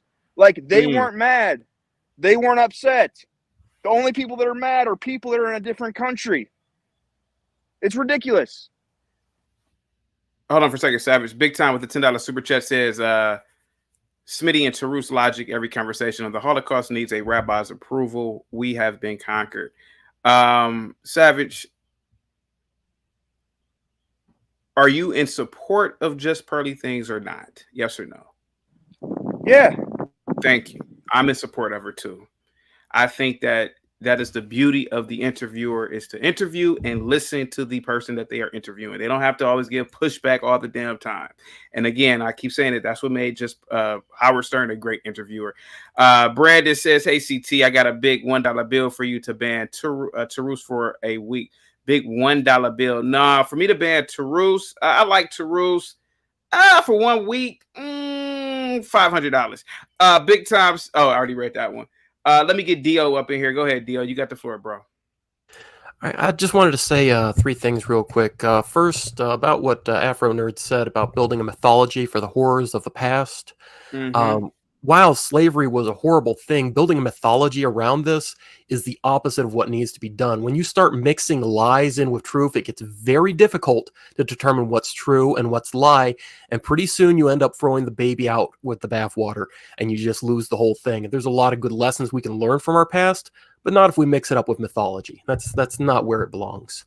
The second thing I want to say is that this whole pushback culture, this silence is violence nonsense, this has got to go. It's a coward's way of saying, hey, you need to fight my battles for me or you're the enemy. If you want to fight your battle, go fight your battle yourself. Don't drop it on this girl. Her job is to do an interview, to be non-biased media. Yep. That's something we lost in the news. That's something we lost as a culture. And we need that. We need it back if we're going to have any kind of intellectual conversations, because at the end of the day, this Nick guy, he might be a jerk. Yeah, I don't know much about him. He might be a racist. I don't know. But at the end of the day, jerks are a very important part of the intellectual ecosystem because they'll go out there and they'll say unpleasant things. And we can't just go out there and say pleasant things. We need to hear ugly things sometimes so we can judge for ourselves whether or not we believe them, and more importantly, why. Because we don't know. You agree with me then? You agree that the interviewer should be allowed to interview without somebody being there to counter? Sometimes you just want to hear what a person has to say, right? Yeah, 110%. I agree with that too. I mean, there's nothing wrong with that. I'm saying on that one in particular. An unbiased journalist. Can you please name that time? Well, they've gotten worse. I wouldn't say that they've ever been completely unbiased, but there has been a direct correlation between the fall of our nation and the increased biased nature of the media. DD, just Pearly Thing specifically. When has she ever been an unbiased journalist? Just Pearly Thing specifically? Don't know. Never, don't care, right? don't follow her. Correct? Never? Well, maybe not. That's irrelevant. Oh, come on, bro. Don't do that. There's no maybe. She does have a side, bro. Come on now. Now, see, this is what I don't like that people do. See, this is that BS when we try to like. No. One thing I will say is this. If this was me as a black man who messed up his Pearly Things, only thing I gotta say is, my people of the soil. I don't know how many of us will rally. Only thing I gotta say is, let's pay attention to how these white folks will stick by their own. Pay attention, and I'm saying it. Chaotic. Pay attention to what's happening right now. Chaotic. Can I, if I may? Real talk. Chaotic. Go ahead. Okay, and I'll try to be brief. And this is to Diogenes. I think he's misrepresenting what I'm saying. I'm very specific about the mythology of roots. It's one thing to use roots and to be fair about Haley misrepresenting his story. His specific family lineage was at play. The larger issue is that, yes, he used that story to talk about slavery in real time from his myth. We can critique him. We can critique his usage of his specific family. But that's a different story than slavery. Slavery is reps ipsa loquitur. It plays for itself. Slavery is very easy to see the horrors of slavery. I mean, Afro, unfortunately, I gotta finish my point. You're missing the point, Afro. The point I have to complete the thought. I have to complete the thought on the platform. We should have the conversation, Afro, speak. about I'd like to hear his point. and whether it's exaggerated or not. That's not the issue. The issue is you have a whole production staff that is primarily black. You have one of your co-hosts who's Italian pushing back on a known white supremacist, and you just sit there while he gets that crap off, and then you key. That's the issue. I don't care about the topic, the conversation itself. Y'all so stuck on the specifics. Okay. I'm simply talking CT. If somebody's being like, "Hey, bro, Tarus, if I may, slavery never happened," wouldn't you push back on that? Be like, "Hey, I don't know if that's true." Oh man, Tarus. First of all, let's pipe down the emotion. We're all men. Right, we shouldn't be like women. Hey, no. Hey, hold up. I'm sick of that. I'm sick of when a man speaks passionate. We want to throw up emotion, bro. Let that man talk however he's denied, dog. Stop that. Stop that. Stop trying to say the man is being emotional because he got something to say. Let that. Hold on for a second, man. Hold on. Not Sunday. Give me a second. Give me a second, guys. Black Dust, what's up, man? Salute to you. What's up, Chaotic? How are you? Real good. What do you think about? I'm pretty good. I'm awesome, man. What say you about Just Pearly Things? Much to do about nothing. Okay. That was a good book, by the way, too. 48 hours I have been watching grown men super invested in a little white girl. Oh, keep it real. Keep it Okay. real. Keep it real. Now, I understand some people passionate, but at this point, it's just a bunch of emotional grown-ass men that only think Nick Fuentes is a white supremacist because the Democrats told him he was. Yeah. That's the only reason why. Oh, he's a white supremacist. And why in God's name would someone else's opinion of slavery have everyone's panties in a bunch? Yeah. all of y'all screaming and yelling over, oh, just Pearly Thing said this. None of y'all screaming and yelling about the little girls dying in Chicago. From you. Y'all have all this emotion over random people on the internet, but in your own neighborhood where kids is dying, I ain't snitching. Ain't nobody snitching. Listen, this is completely unimportant. You can use a shit word. You can use shit. Go ahead. This shit is completely unimportant, and y'all all breaking out in emotional tears. I mean, this shit is ridiculous. So what? She interviewed Nick Fuentes. So what? I can't believe that even matters to y'all. 48 hours I've been watching grown men crying. Black thoughts, real quick. Now, here I have the interview from Farrakhan and Barbara Walters. Farrakhan, you could argue Farrakhan, who's a black supremacist, Barbara Walters allowed him to speak. She has a white crew. So this argument of, and I get what you're saying real quick, by the way, I'm going to get what you're saying, but the whole argument of, oh, well, she has a black production staff, and well, Barbara Walters has a white production staff, and she's interviewing Farrakhan. And let's see what Farrakhan, this is just a random, point in the video. Let's see what he's saying here. Country has had for a freedom that we yet don't enjoy. But whites can say, and Irish and Scots and Jews and Italians, that they have also fought and died in wars. What I am asking and what people are asking, and I can go on with other questions, is how does it help your people to denigrate others? It does not help us to denigrate people. But you know, Miss Walters, as well as I, when you exploit the ignorance of a people, that is not somebody lifting themselves up. That's somebody. By the way, Black Thoughts, you there? Up at the expense I'm here. of somebody else. Is she looking at him like she wants him or something? By the way, I mean, never mind. Maybe I shouldn't have said that. I shouldn't have said that. Anyway, I'm gonna let the whites rock it out real quick. Black Thoughts, you're kind of like a white person, so I'm gonna let the whites rock it out. Then I'm gonna bring back the blacks in a minute because it's too much going back and forth. So, Black Thoughts, you don't mind if I keep you up? I'm fine, man. I'm not emotionally tied to this. Yeah, okay. Go ahead, Savage and Dio. Go ahead, because you guys patiently wait, like the white people. Go ahead. Well, this is my issue. One, everyone keeps saying that she has like black issues, like she rose off black issues, but in general, childless homes is bad for all races. Like it affects us all. It affects blacks more, but like dating issues, we're all having dating issues. Like to make an argument, it's not like she didn't blow up from doing slavery.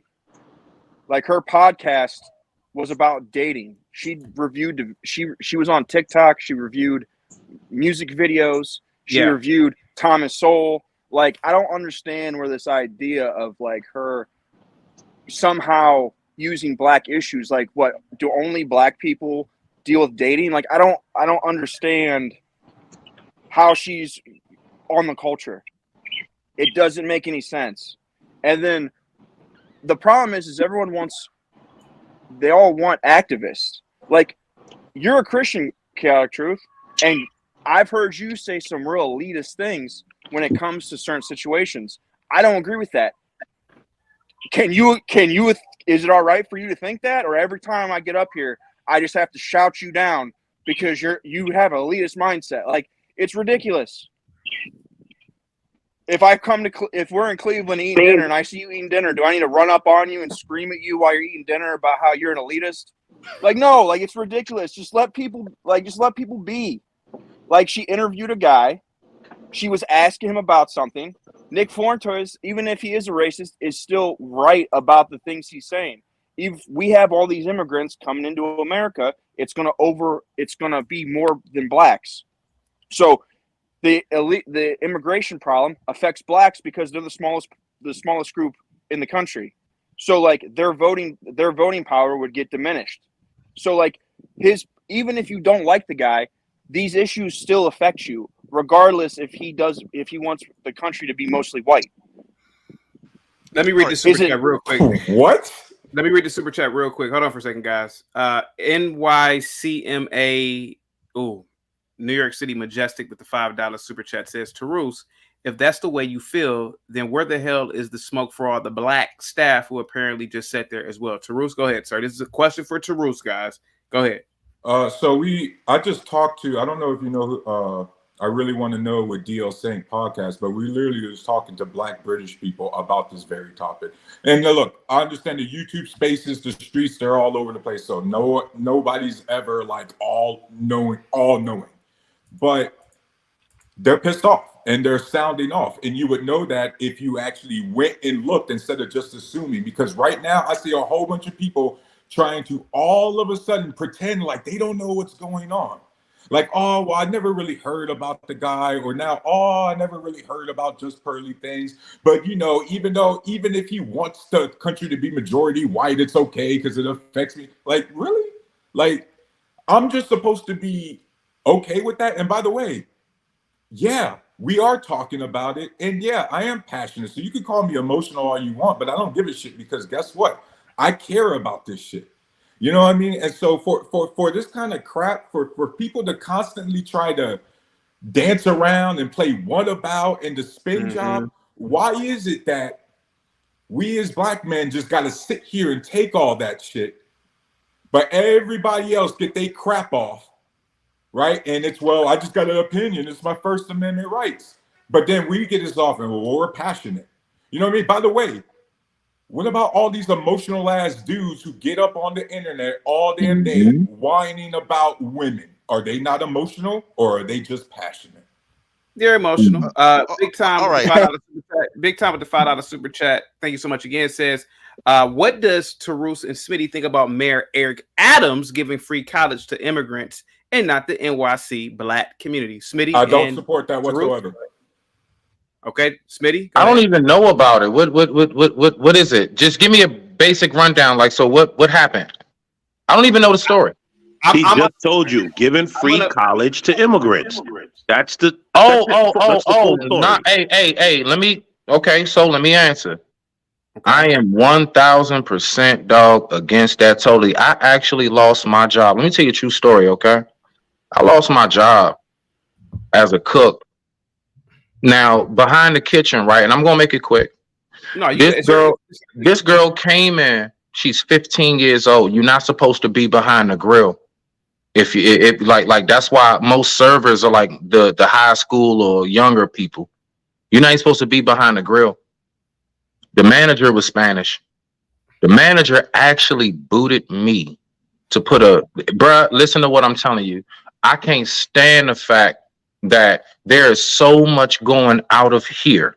I don't care if it's the black community. I'm talking about the American soil, North America, that just leaves and goes. Or if it is here, it goes to everybody else but those who were born here. I was born in the nation's capital, Washington, D.C. All right? I can't stand that, bruh. That's dirty to me. See, that's what I'm trying to make y'all understand. See, my whole thing real quick while I got the floor, I'm landing it. I'm landing it. Right there. What I'm landing it. Brother T right here. Now he has a point, and I'm heavy on that. And I'm gonna stand on that. I'm sick of when us as black men speak anything like we just supposed to be, yes, so I mean the way I feel. We always want to talk about how black men are being demasculated, but then when we speak with raw strength, we gotta be called females and emotional and our mother. Man, shut your ass up. And I talk how I want. Bro. Like, we're not I talk how I want, bro. Miss me. Hold on, I'm almost done. I'm landing it. So all I'm saying is, when it comes to Pearly, please, when it comes to Smitty, I think the word is emasculate. I don't think it's demasculate. Okay. If I'm not mistaken. Just want to make sure. Land the damn plane already. Okay.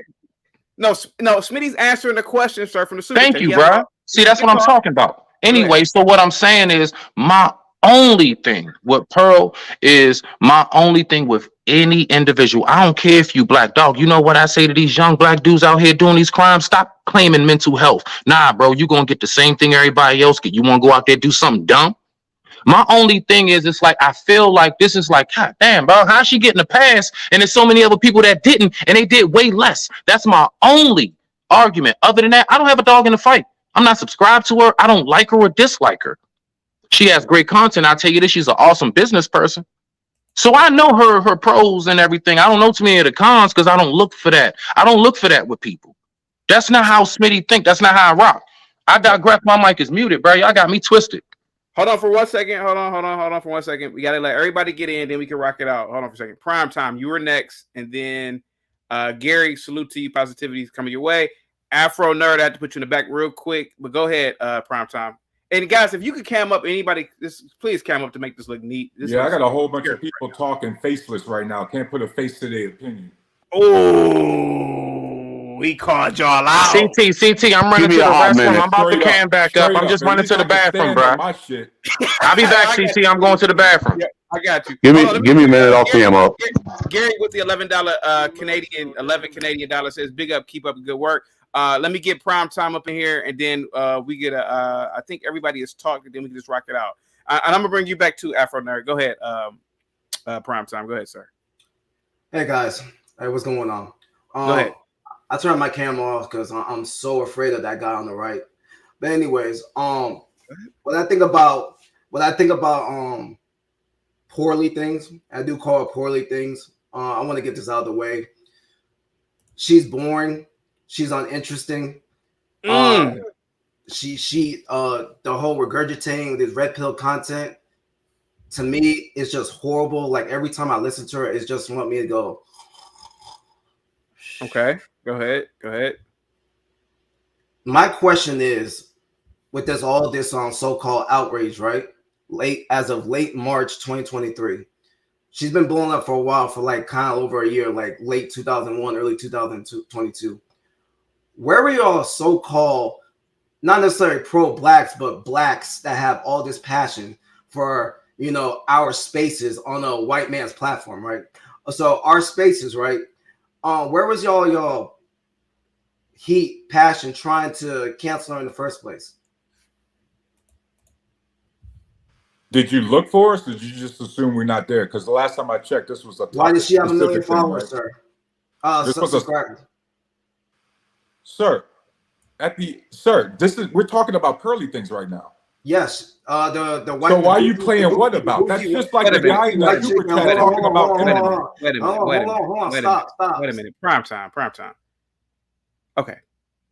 Why don't you just talk instead of asking the question so nobody will cut you off? Because just get it out and then ask the question later. Because I want to hear what you got to say. No, I'm just trying to get into this whole fake outrage that black people are that we always have fetish for. These fake outrage that we supposedly allow her to get in, and we say all these stupid things like, oh, we shouldn't let all these white folks into our spaces. If you're on these platforms called YouTube, Instagram, Facebook, TikTok, and you say we need to let other outsiders not into our pages and our group, you're the type of person I would not listen to, because last I checked, YouTube has the power to cancel y'all, don't they? And who owns YouTube? Is YouTube full of black people? Literally, Nigga, you sound crazy. making that argument. Nigga, you sound crazy. I don't know what you think you just said, but you ain't say nothing. Excuse me? He said one fucking thing. Can I get next? Because I haven't even spoken on this. Excuse me? CT, can I get next? I haven't even spoke yet. I want to hear Prime Time real quick. I'm gonna finish because these so-called pro-blacks over there want to be all Kunta Kinte with the black fist off. We're all for our people on these platforms that's not even owned by people that looks like you, and that can cancel you. So what I'm saying is that who's pro-black? Excuse me. Who's pro-black? Do you not just hear these pro-blacks? Oh, okay, all right. Now I'm checking on you, bro. I'm just checking the temperature. You're not checking on nothing. I'm doing what I do. You're not checking on nothing. So let me finish. All this passion for we need to all have our own spaces. Do me a favor. We got all these intellectual people that looks like us, right? Why don't you just build a black YouTube version? Bro, Cam up and shut up, dog. Here he goes. He's gonna interrupt me. You see this? Prime Time, say it one more time. Keep it real. We have all these black intellectuals, since we love to claim that we create everything. YouTube is created by the black minds, right? The black minds help these white people create these platforms for us that look like the black mind that created for us to have a voice in here. But we're gonna complain about this goofy, boring white chick that was saying all this stuff that wasn't even offensive. It wasn't even offensive, in my opinion, for a guy named Nick Fuentes. You knew how the conversation was going to go. So now we're all like, oh man, oh, the black manosphere, we should allow her to get to this. I apologize. We're gonna unsubscribe. Get out of here, bro. I don't listen to the Pearly thing. I think she makes horrible content, but lay off that whack ass freaking outrage, bro. Grow up. Thank you so much. What's up, Gary? Good afternoon, brothers. How's everybody today? What's up, man? Gary, what say you about just Pearly things, man? I go Gary? back to Mr. Chris Rock, as they call it, selective outrage. Facts. Oh, go ahead. Go ahead. Number one, the young lady did not say anything wrong because we have overblown slavery because none of us were around. This happened hundreds of years ago. And a different time. So I don't understand why people of today want to compare slavery to now. Most of us don't even have the concept of what was going on back then. Most of the stories that we hear is they passed down by word of mouth. Nothing written. Most of the written stuff is by white folks telling you about slavery.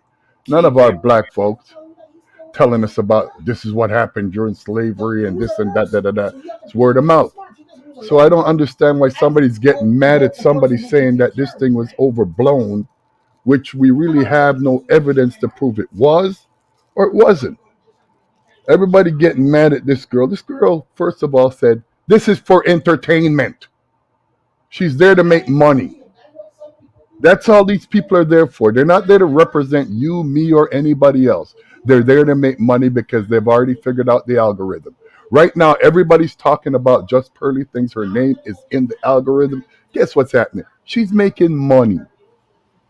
That's all it's about. I don't know where anybody gets feelings involved in what people are saying on the internet, which is ridiculous to me. Because most of us, we have our own real lives. This is entertainment.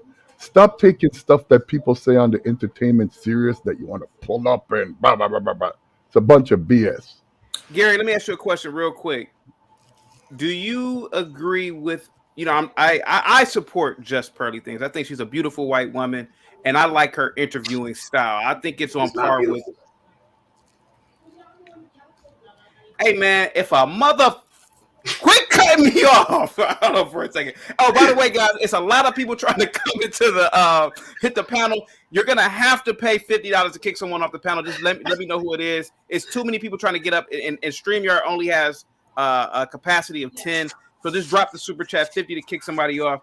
Gary, do you like her interviewing style?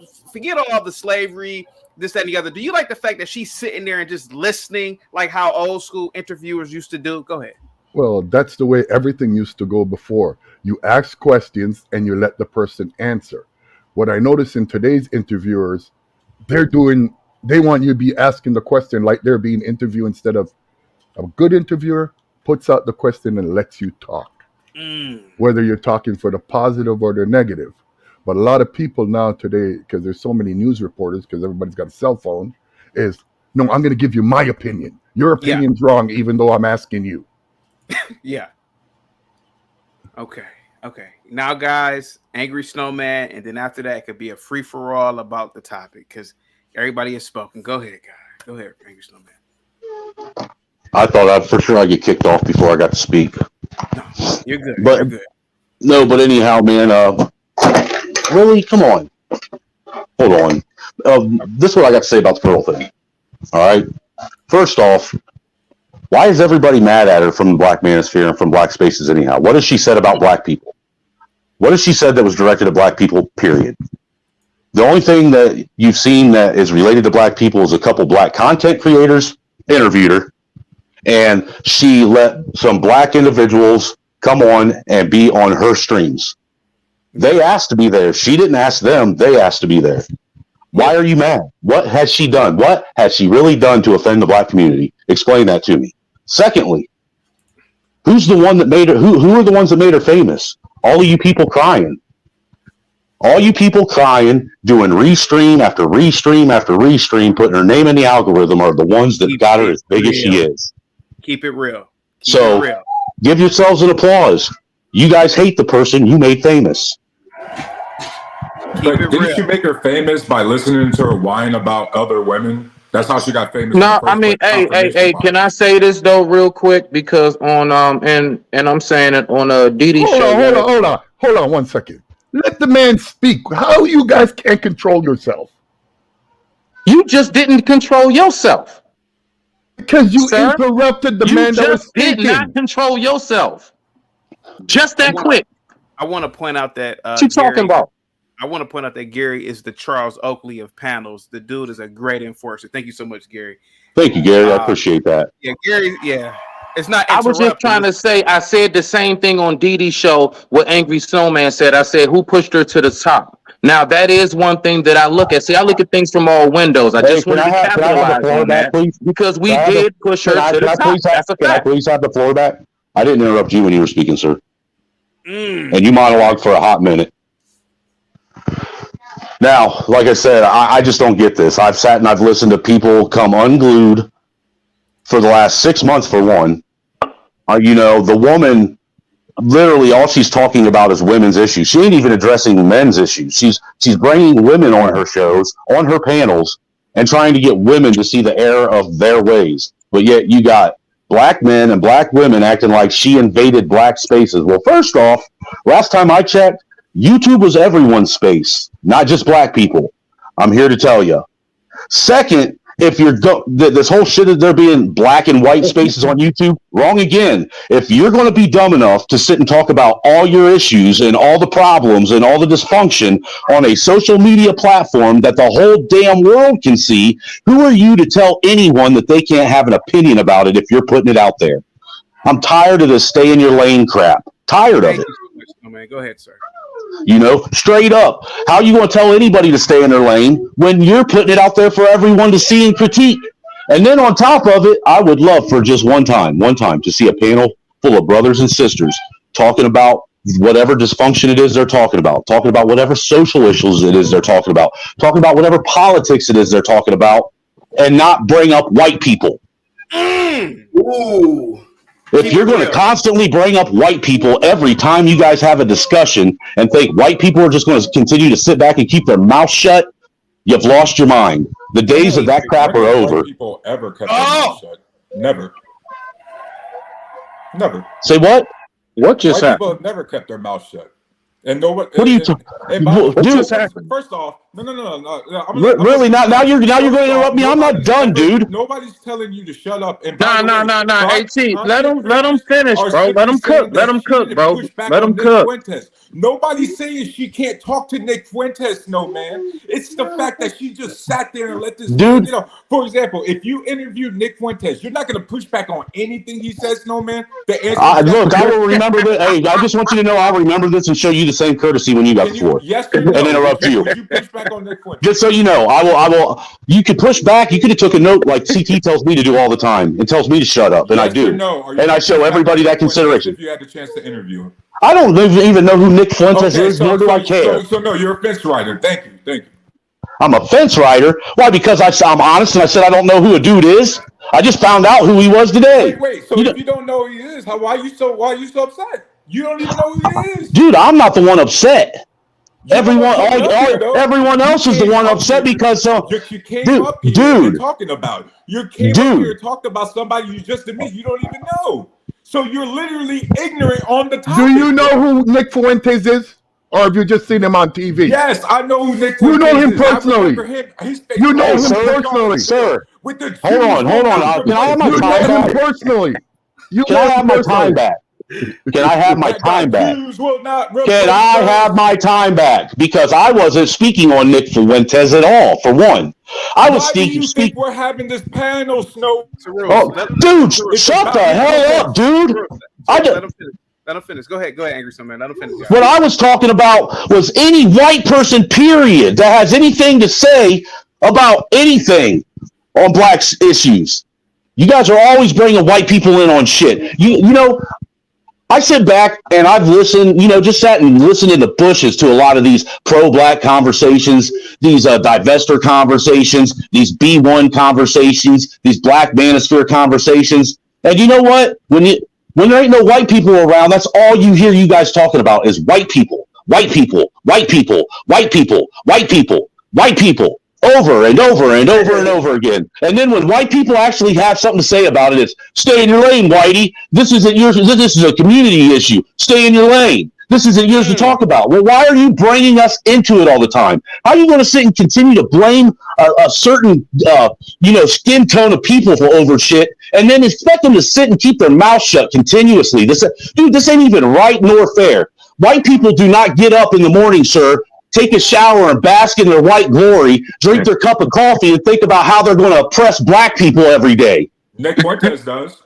CT, you got all the white people at the top. Of course, I got all the white people at the top. You blackies, like, you see what I mean? Like Nick Fuentes does, and he would know that if he knew what the fuck he was. I mean, so what, dude? So one person has something bad to say about a colored person. Whoopty freaking do get over it. Isn't that what you tell? Isn't that what you tell us to do, to get over what you say about us? That he's the one who made the panel. Yo, can I ask a question? Not to whine about just pearly things or make a content. Oh, that's right. You're not doing that. Okay, can I ask a question? Hey, what's up, Black Thoughts? What did Nick Fuentes say about black people? Nothing. He's talking about Jews. Okay, I've never seen. Just say small hats. Go ahead. Sorry. I've never seen the small hats go stick up for black people when someone says egregious. I've never seen Hispanics stick up for black people when someone says something egregious. I'm so tired of niggas. Black people. Yo, I'm so tired of niggas. I'm so tired of niggas. Let them finish. Flapping their cape in the wind for everybody else. I'm so tired of it. Worry about your goddamn selves, okay? Because last time I checked, everybody was fucking you niggas over, and you niggas was willing participants. Black Thought. Sorry, no, CT. not really. Sorry. Not really. I'm so tired of this, man. See, unlike you, bro, I got my mortgage. These people saying shit about you every day. I just want to know, is Black Thoughts being passionate or emotional? Is that passionate or emotional? I'm going to call it passion. It's both. It's passion. I'm going to call it passion. Is he being passionate or emotional? Do you see what I'm saying? Wait a minute. Hold on. Stay here for a minute, Tarus. Hold on. Stay here for 1 second. Gary, you there? Gary. I'm right here, brother. I like Tarus, man. You sure, man? I don't like people interrupting. Well, Tarus, you gotta pay $50 to get back in, man. You gotta get you up out of here. Salute, man. Damn. Okay. Damn. I like Tarus. Yeah. Yo. Hey, respect. Hey, Gary, respect, man. Hey, you're my brother. Whether these people like to look and say you're a white guy, but you're still a brother because you're a human being. And my other brother, Black Thought, you all screw with them. You got to play against my money. Yo, that's so funny, right? When anyone can hear and know that there's no emotion in what I'm saying, but people just want to say something for the sake of bumping their gums. Hey, you know what, Black Thoughts? Y'all all invested in, oh, he said something about the small hats. He said something about this. Why? What's the heavy investment in it? Because none of these people are invested in you. Black Thoughts, it's the same thing as when they were crying about Kyle Rittenhouse and the dude never touched a black person at all. They just want to find something to complain about. That's all it is. They need it. They need a new struggle. They need need something to be victimized over. Straight up. Well, and I'll be honest with you, these divestors, the only reason why they're mad is because Pearl is actually getting their men, because she'll go and make them a damn sandwich like she's supposed to. She's using a butter knife for what it's supposed to be used for. Let me say this real quick. I find it funny that we call her poorly things. Vlad TV, Adam 22, Culture Vultures, right? YouTube being white owned. By that same logic, isn't YouTube culture vultures when black people, we put our pain, our trauma, our trials and tribulation, and we're making money? Because last I checked, YouTube is making money off of us. Can I just say something as someone who's actually been on Pearly Things twice? Yes, sir. And where are you from, sir?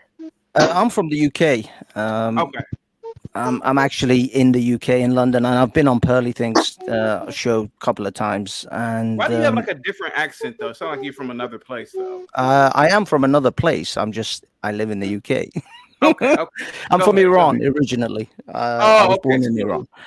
But anyway, as far as this hoopla is concerned, the thing is, this is exactly what Pearl wanted with that interview. You guys are like literally feeding into everything she was. This is Wait a how minute, it wait a works. This is minute. entertainment. Wait, hold on for a second, my Iranian sir. Gary, he's Call me paid Banks. to get back, sir. Hey, let him pay.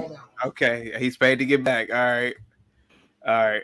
Go ahead, sir. Go ahead. You got the floor. No worries. But yeah, I mean, she knew that having Nick Fuentes. I mean, Hey, I'm an American capitalist, homeboy. I got bread. Let's fucking go. Stop cursing, Tarun.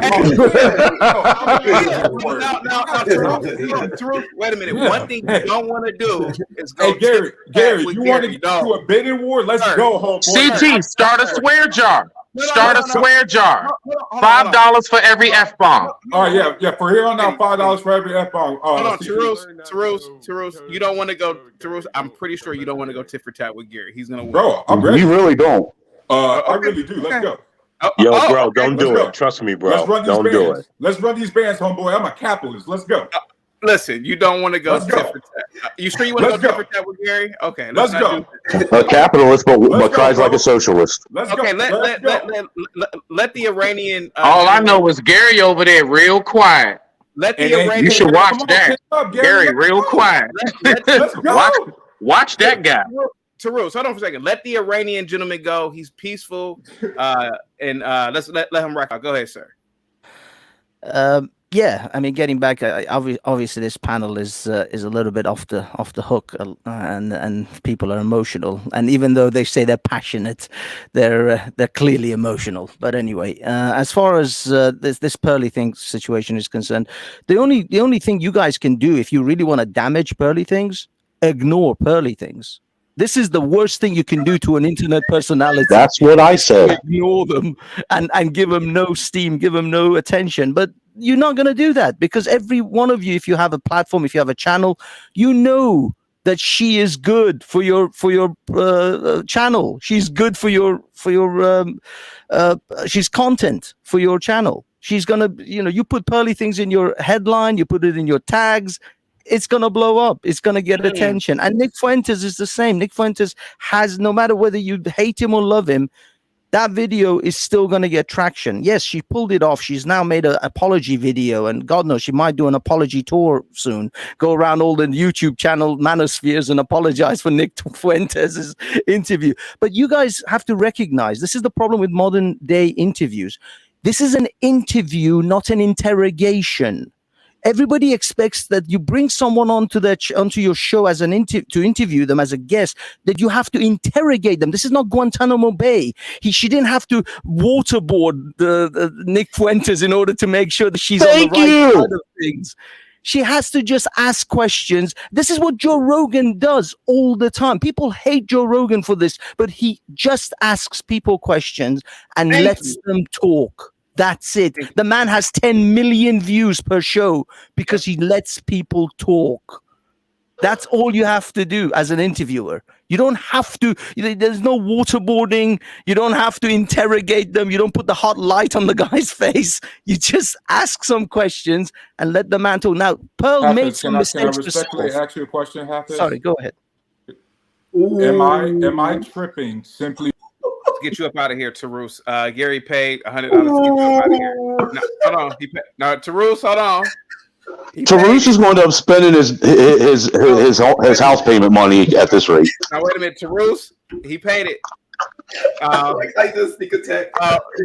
So to the Iranian gentleman, trust me, sir, it does not get this crazy over here. This is Sunday. Normally it's just my face up here talking.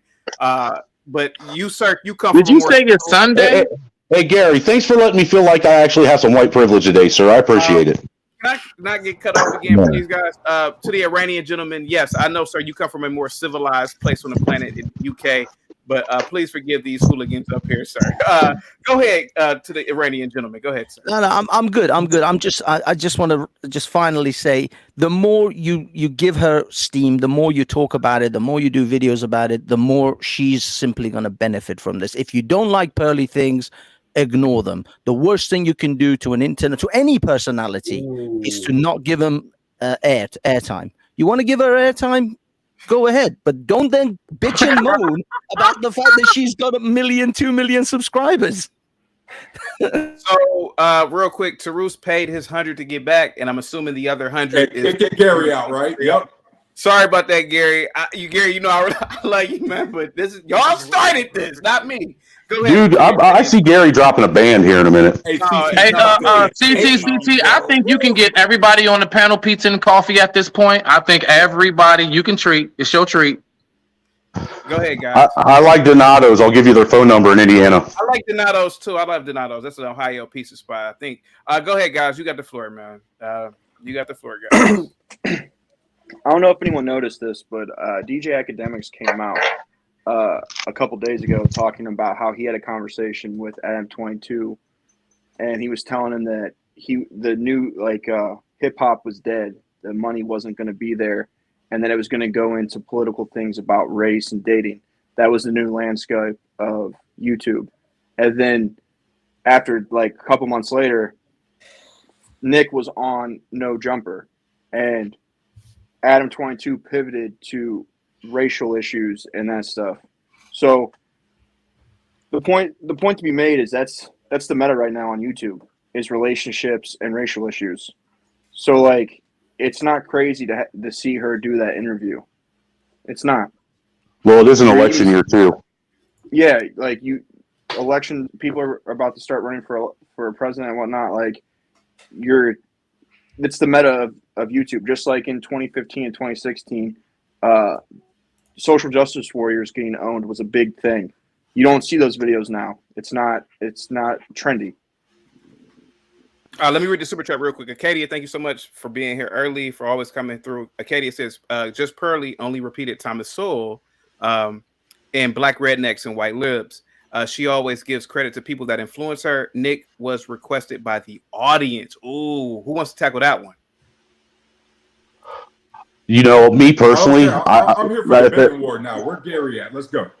I brought the black capitalist out of me. Let's fucking go. You good? Team chill. Chief. You made a point. You made a point. Relax, bro. Relax. You made a point. You good? It's like every time I try to talk, that's when he starts speaking. Hey guys, how about this? The Iranian gentleman is new to the panel. The Iranian gentleman, since you are in the UK, a lot of her audience is from the UK. Would you like answering this super chat? Yeah, absolutely. Well, first of all, you can call me Hafiz or Banksy. These are the nicknames that I have online. But as far as I mean, Pearl actually her biggest shit.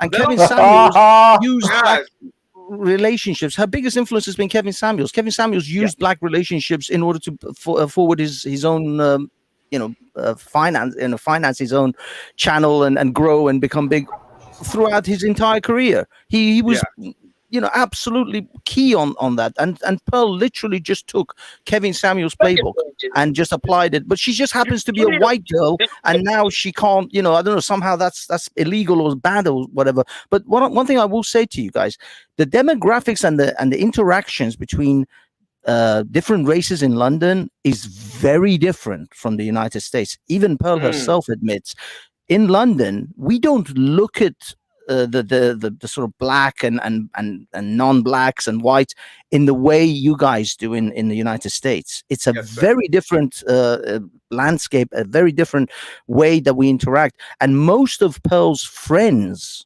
are either mixed race or of the black diaspora.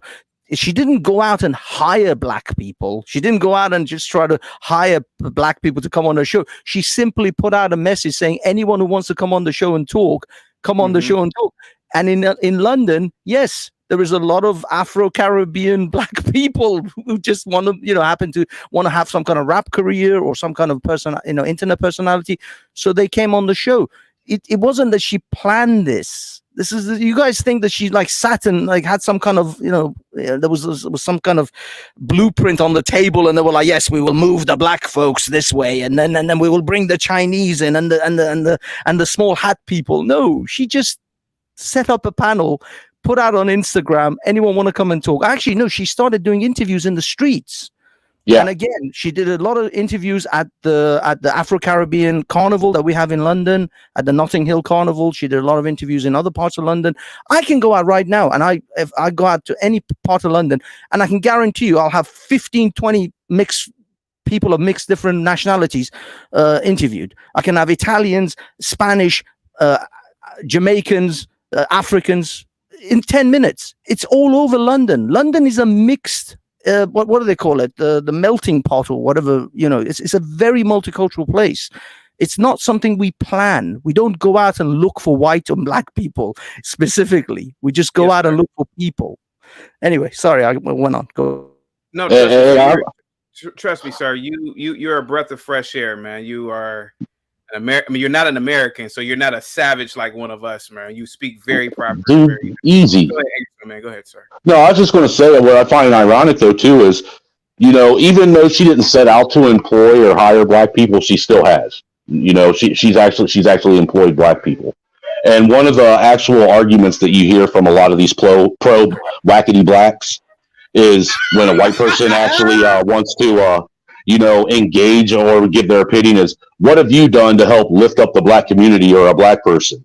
This woman is literally actually helping lift up black people and give them gainful employment. Probably employs more black people than any of these people that are bitching about her does. So why are they bitching? I mean, she's literally doing all the things that they sit and try and use as, a dog whistle to try and invalidate any type of, any genuine white person trying to actually do something to better this country. And I just think the argument in and of itself is just, it's a fickle high school argument it's like listening to a bunch of high school kids argue about, just dumb stuff, stupid stuff that doesn't even matter. The schoolyard nonsense, man. And not only that, I find it also really funny that everybody wants to give her stuff for grifting, but yet you're grifting off of a grifter. I want to ask a question. I need someone, because of the last 48 hours that everyone's been melting down like a bunch of little schoolgirls on prom night. What I want to know is, I've not heard anyone give a credible argument as to why they're outraged. Black Thoughts, give me 1 second real quick. I'm going to bring you right back. Hold on for 1 second. Rose. Yeah, man. Hey, man, he playing with Monopoly money, bro. He matched you. No, he played. That's Canadian money. 220 Canadian is only $160, bro. He ain't got that bread. Stop crying because you're broke. Got that fucking bread. Put up another 200. You said you're a capitalist. Prove it. Prove it. Go ahead. Drop 500. Gary. Give me a second. Don't talk to me, man. Gary, you broke, dude. You over here playing with Gary, give me a second, though. Technically, he does have you off because he still put up. Oh man, I gotta do the math. But run the exchange rate, CT. Come on, go. Oh my! I can't run the exchange rate and do all this at the same time, man. That's he broke, man. JQ agree with me. Come on, put up your next 200 and stop crying, mouthpiece. Nah, bro, match me.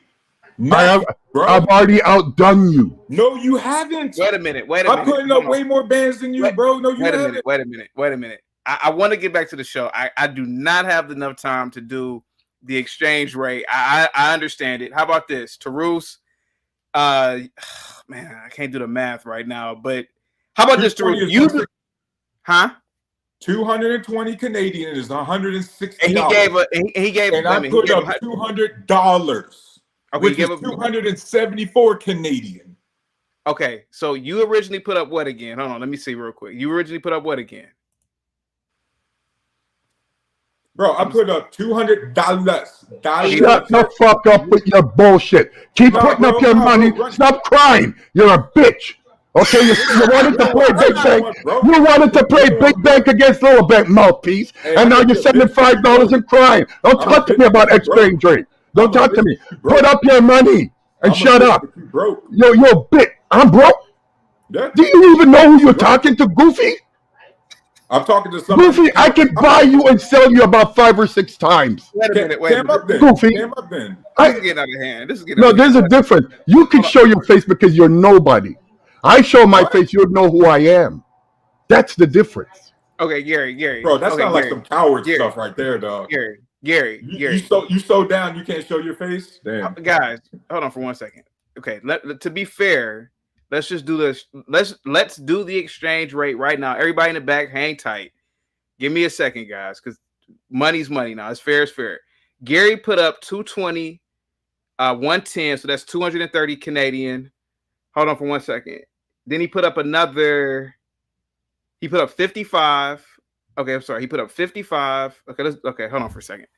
Mods, I really wish you guys could do this right now instead of me because I'm stopping the show to do this. So Gary put up $55. He says no more to Roos. He is too goofy, right, Gary? Then you put up 110. Says let's have fun to Roos. Then Gary put up. Hold on for a second. Then Gary put up 220. So Gary put up 385 Canadian dollars, right? Okay, so oh man, you guys remember still there? all his money's Canadian too. So Sir. He put up 385 Canadian. So he put up technically $280 American, right? So I got to get you up out of here because you put up 200. So you still are 80 behind, Tarus, right? Gary, is that how we do it? Well, I never heard about exchange rate. I know what thing takes. So if you got to cry about exchange rates, put up another 200 and I'll put it back. Gary. You guys have ruined the show, but well, you guys haven't really ruined the show. But to be fair, Tarus is $80. He has Tarus. Gary has. You haven't added up my money. You only put up 200, if I'm not mistaken, right? I got 200. I got 60. Yeah, I got. Wait a minute. I got 200 and a $60. Remember, he put the 55 and then I put the 60. Okay, so let's add. And then you put up okay. Then you put up like $5 or $10 for the swear jar thing. So let's just Gary. Do you want to? Do you mind him staying up for like $5 or 10 or? What's two? I got 200 and then put up another $200 and shut up. Wait a minute. I don't want to hear about 5. Put up another $200 and shut up. Okay, so no, I'm not. You're broke. Stop playing with big people, okay? You little goofy people come on this thing and think you're talking to a normal person here. Let me mediate this real quick. Tarus put up, I'm looking in the back end. Give me a second. This is absurd. So Tarus put up 510, 210, 270. So Tarus is $10 in the hole. Okay, to be fair. So fair only fair is where you go to see animals and rides. I don't do fair. 357 Canadian. Yes, but his 357. Okay, so his 385 is technically 280. So you put up 270, I believe. So you're wait, still my swear jar don't count. Yeah, I added the swear jar. Whoa, hey, it's okay, little fella. You're broke. No. Hold on. I don't play children games. I don't play children games. And if you're on it, don't go play with the big boys if you can. I'm actually up on you, bro. No, Tarus, you're not up 50 because unless you put something else on it, Gary got it. Oh, look, and Bob hit me up. Let's go. Okay. Yeah, Tarus, you're about $8 or $9 below Gary.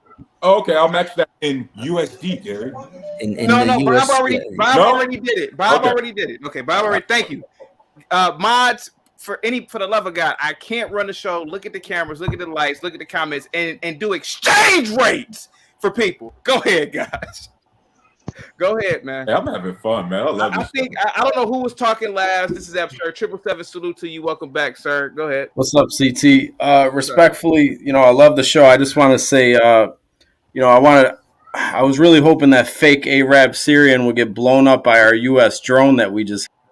Hey, 777, man, listen. Wow. Hold on for a second. 777. To be honest with you, man, like that was really disgusting and evil what you said. And trolling is one thing, but to say something like that is really absolutely disgusting. And I'm gonna get you up out of here, man. Like that's too much. You're out of here, dude. I can't believe you just said that. That was repulsive. Go ahead, sir.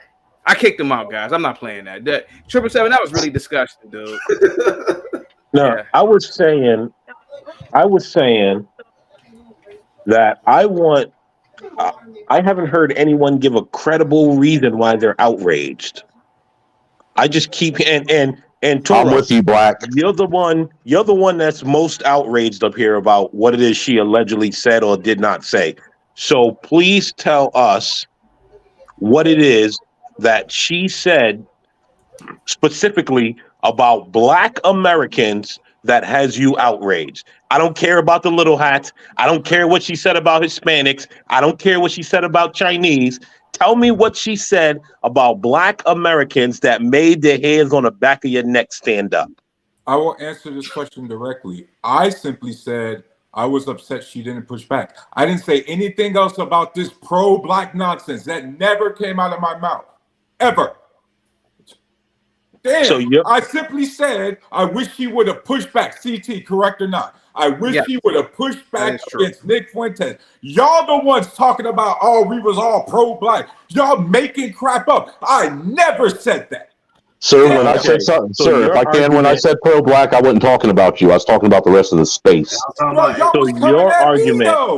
Everybody saw y'all was coming at me, and I didn't even say that. I wasn't coming at you. No, bro, don't have revisionist history now. Not you or Dude, I wasn't coming at you. The bottom right. Because So I your never said that, bro. Like, damn. So you've made your position clear. You're outraged because she didn't push back. I'm upset she didn't push back. I'm outraged that y'all keep coming up with all these spin jobs Nobody's saying anything about a spin job. You just made it clear we're addressing y'all that. kept on accusing me of all these different things that I didn't say. You just made it clear, and we're addressing that. He's mad that she just interviewed him.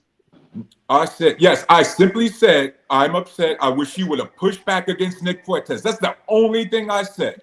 So you y'all believe the she's ones who racist? made up all this other stuff about what I implied. Okay, But run the tape back. and you Tarus, exactly what I said. you do know that a lot of times when you're doing an interview, sometimes the best way to get somebody to expose themselves is just to let them talk and not push back on nothing. That's fine, but that's all I said was just, hey, push back a little bit. That's all. Why does there always got to be pushback though? Why not just let a person speak? There is an expression. Because she's not an unbiased journalist. No, but All there is right, an the host is trying to get in. The The host is trying to get in. Let the host I speak. wish you would have pushed back. That's so wrong. You said push back 7 times now. Stop it. Hold on. New I'm word. talking to you, Gary. Hold on. Let me read the super chat. $2, Bob. Thank you so much. I really appreciate you, man. Says, how did the London guy find the show? Go ahead, Mr. Iranian guy. Go ahead. I go to a place in London called Speaker's Corner, and there's a chap that used to go regularly called Sarah Garvey. I used to follow him on YouTube. He then got involved with Pearl. Pearl started promoting Pearl's channel. I then found out about Pearl's channel and simply went on Instagram and requested to get on the show. Awesome. Simples. Awesome. Thank you so much. I think Bob was wanting to know how you found CT's show. Actually, to be honest with you. CT, another lady in London recommended CT. Actually, I've been on CT show before. He just doesn't remember me. Oh, you have? Huh? Okay, sorry about that, man. It was such a memorable appearance. Clearly. Thank you so much and thank you so much, Snowman, too. I thought that was a question towards me too as well. Gary, what say you, sir? Like I told you, I'm a capitalist. I think Pearl is winning because, like I say, she's in the algorithm. I think this is about the 9th or 10th show I've seen about just Pearly things, what she said. And as my brother Black Thought said, I'm still trying to figure out why people mad. What did she say?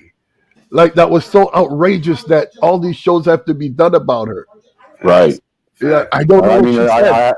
I tried to watch the show. CT winning now, bro. You got paid today. Dude, I haven't seen anything Black specific come out of the mouth. You see, one thing I like with Black people, they always watch another man's money. And for that, are we giving him? Was I not just giving CT praise? We letting him ball out right now, Gary. I don't like when people talk about other people's money.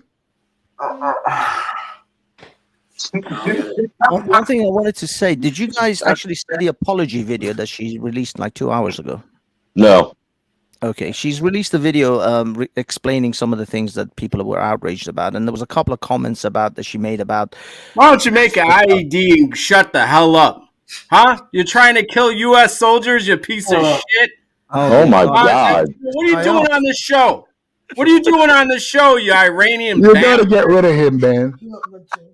Stick a pipe bomb in your ass. You know how many soldiers your people CT, the stream will get taken down if you let him do that. blow up Syria. Dude, We're this is going to get you struck, dude. Afghanistan. We should have shit on Afghanistan. Your people are the scum of the earth. I'm telling you, CT, this is the stuff that gets me Fuck taken you down. too, Red Savage. Go fuck yourself, you pussy. No, 777, stop. Swear jar. Now Swear that is an emotional man. Now, 777, respectfully, what does Iran have to do with Afghanistan, sir? 777. Hey, yeah, y'all call me emotional. What's this right here, man? Fuck you, Terrell. He's trolling, bro. I love you too, bro. He's a goof. Yeah. Emotional. No one's Could you got please let me 500 know how hard your flow is this month, because it Bitch. seems like you need that extra No one's wide. got 500. Hey, why don't you take some Iranian cans back to your fucking dollar store fucking beer and can withdrawal fucking place? Bro, you can't leave this on, Your man. guinea hat That's on. not Why are you good. wearing a guinea hat, you Arab bastard? You know what I mean? That ain't cool. Terrible, bro. Hey, You allow it, Arabs, CT. by the way. You allow it. Iranians are not Arabs. 777, Iranians are not Arabs. 777. They're filthy. They're Stop. 777. Stop. Come on, man. Go sit on your rugs and cancel, bro. Stop. Come on, man. Stop, guys. Go ahead. Go ahead, guys. I think his flow is a little heavy this month. You should take care of that. I think you're not even an Arab. Fucking Stop cursing, man. Australian faggot. And you're not even black. Why are you trying to act victimized? Hey, I got an idea, angry snowman. I don't know why you get support. Why you do Chaotic is really allowing this. He's really allowing. Snowman, why don't you pay your child support? Have a good day, brothers. Gary, say I'm about to kick him off. Gary, no, absolutely not. Gary, you stay. 777's gone. Go ahead. Yeah, like I Yo, you can't let the man disrupt. You know what I mean? Like, I don't play that kind of game, man. He always does this. Like the disrespect. CT, I understand that you do, like, you know, like, I get it, you know, like he kind of funny at times and stuff, but it's your show, bro. I can't say nothing, but like, let me just say it wouldn't have been mine. You know what I'm saying? Like, I don't know, bro.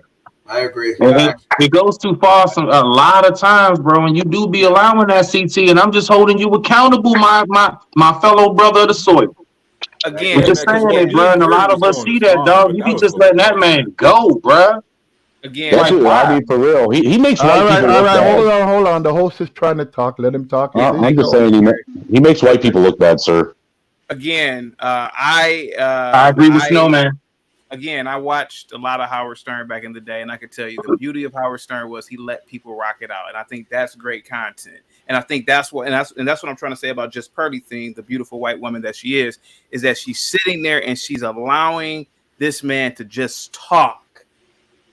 Let me ask you this, CT, real quick. Let me ask you this. Okay, so I do get the whole, like, it's great content, but there's also that boundary of, will this great content cost you your loyal viewers? Now, what do you really value? Do you really value what it is your message and what you're trying to do on your page really is? Or are you just here for the clout? Are you just here for the numbers? Now, if you are, rock out. Right?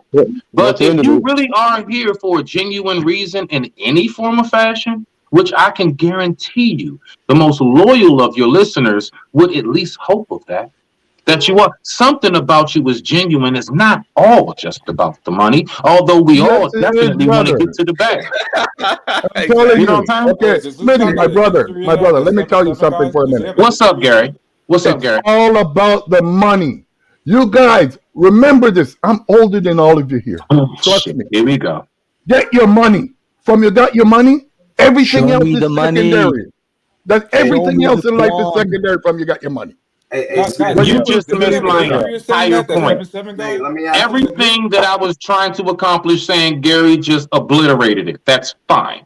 That's fine. Can I tell you something? Can I tell you something? By that same logic, all these folks, especially black male content creators, black women content creators, they're making money off this. So it's not really anything about integrity, about their people. How could she agree. How could she say this?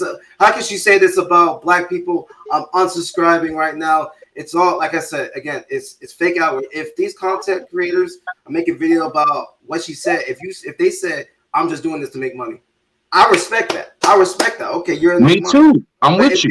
If all these black content creators are doing this because they really care about their people, then I have no respect for that. Because no, you don't.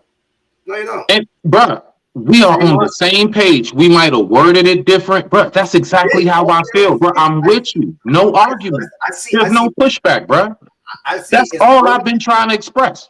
I just want across the board, just keep it 1,000, and I want consequences across the board. If a black male gets a consequence for saying a woman is a woman, then a white woman should get the same consequence. A white man should get an Asian, whatever. I don't think that it should ever be where it's just that's all Smitty is saying. Any and everything else, I don't care about all of that emotional stuff either. I agree with a lot of what y'all saying. Okay. But let me say this last part. I'm gonna shut up. Let me say this last part because I agree with y'all, even in the sense of, like, for example, 6ix9ine. So in the street culture, right? In the street culture, we also say, oh man, snitches and everything else. 6ix9ine, he a snitch. But guess what? The more y'all keep talking about that, man, you putting them all in your algorithms. Y'all keep on trying to make videos about them. All you doing is pushing them up, bro. I agree. What does that tell you about the black community? If we're gonna grind on pearly things for not, my bad, poorly things for not caring about the black community, look at ourselves. Do we care about the black community? No, we don't. No, we don't. Thank you for and I'm thoroughly with you on that, bro. No, we don't care about each other. Brian, can I agree with that. Respectfully, Brian. But I'm not caping for that. Nah, bro. Nah, but I agree with that, dog. Trust me, I try to stay as balanced as possible. I don't like her content, so. Brian, can I to respectfully answer? The thing is, me and Smitty never said that. We never did. What about? We simply pushed back on that, and then a bunch of people on this panel put a whole bunch of words in our mouth. That's what we're upset. Then you know what? Hey, I'm gonna let Black Dogs go in, but I'll be the bigger man. Earlier, when I went in, when I was talking about pro-black, if I was referring to you and Smitty, then I apologize for that. Man, respect. No. Hey, salute. Thank you, bro. Respect. But mostly, I was talking about the space in general, mostly. But if I was directing to you guys, if I did that, I honestly, I don't remember. If I do, then I apologize. Yeah, I like a man who can just stand up and admit if he's wrong or if he's not. Thank you for that. He was responding to us, and we was talking. I respect you for that. So my bad too, bro. Hey, Tarus, man, I just wanted to let you know that when I came up, that's what I was doing. I wasn't talking about anybody on the panel. I was talking about the actual space. I've heard so much shit just today alone about this Curly thing. Hug. That's what we need. Yeah, I mean, that's really what I had to say was about the actual black space as a whole and how they've been reacting. Black thoughts. You gonna give me? Don't worry, guys. Don't worry. I got us. Okay, count of 3. Air hug. Okay, 3 tapping out. 1, 2, 3. Let me just say something and release. So, dude, I apologize if you took it as me coming and attacking you as well, because that isn't what I was doing. I was just talking about the space. Hey, salute, Angry Snowman. Salute. You all right, bro? Salute. I remember you on JVJ, bro. Salute, man. You all right with me, man? Okay, let me say something, and I'm gonna jump out of here and watch this Pearly Things interview. Black people acting like they're outraged over her having Nick Fuentes over, but was dancing and twerking in the streets over Joe Biden, who is openly been racist, who has openly been around Klans members his whole life. I don't want to hear nothing out of none of these folks' mouth about them being upset about Nick Fuentes. Don't forget the busing. All that. guys, And now, I believe- she had Nick Fuentes on all the black people. Man, get up out of here with all of Do that, you know man. what Have a good irritates day, me about everybody. black people, honestly, is that we will get upset about somebody saying something, but yet Okay. Negroes will wear like Gucci, Versace, and Ralph Lauren, all this other stuff that we keep on saying, oh, these people are so racist. They don't like black people. They don't like us. But you stay flaunting their clothes. That's why I be like, shut up. I'm trying to tell you, I totally get that aspect. Let the Iranian gentleman talk. Oh, no, Thanks. Savage Well, no, let Savage go, man. He's been waiting for a Oh minute. yes, but then we're gonna let the There Iranian. we go. Go ahead, Sav. Go ahead.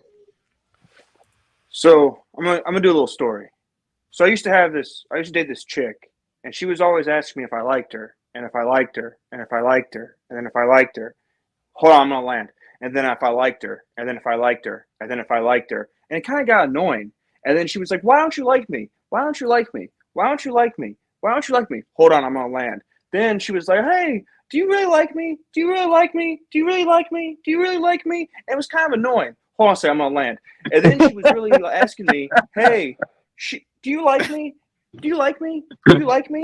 Do you like me? Do you like me?" Hold on, one more, real quick. I'm gonna land. She was like, "Are you sure we're in this together? Are you sure we're in this together?" Like that's what it sounds like. Like it's irritating when you're constantly being told constantly that we don't like you, and then anytime anyone says anything that makes you feel some kind of way that has really nothing to do with you, you yell at us, and you get shitty about it.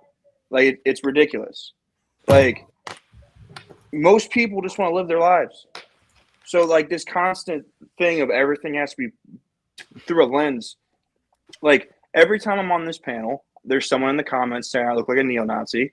Every time I'm in this comment, there's King Shard that's talking about how I'm a ape or something, or I'm some kind of animal from a cave. Like there's always some stupid stuff, but you don't see me get up here and cry for 45 minutes about it. Plus, Like, most of those people won't even show their face to say it to you in person. So don't even be concerned about that. Savage, you have a lovely baby, though. But the point that I'm making is people, you just have to let shit go. It's not that serious. It's the internet. Like Pearly Things is she does content. She paid Kevin Samuels for consultations. She learned from Kevin Samuels. She's making money. She hires black folks. She hires people from other countries. She's doing her thing. It's that simple. Yeah. Look, the fact is that I think a lot of people think that a lot of this or some of this is intentional as far as who she hires or who she has on the show. Believe it or not, getting people to come on your show is an exceedingly difficult thing.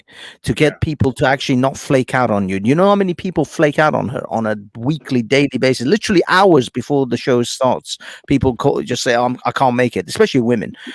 So she literally tries to get as many people as she can when she can. It's I not. can I mean, understand that. things are a bit different now that she's much bigger.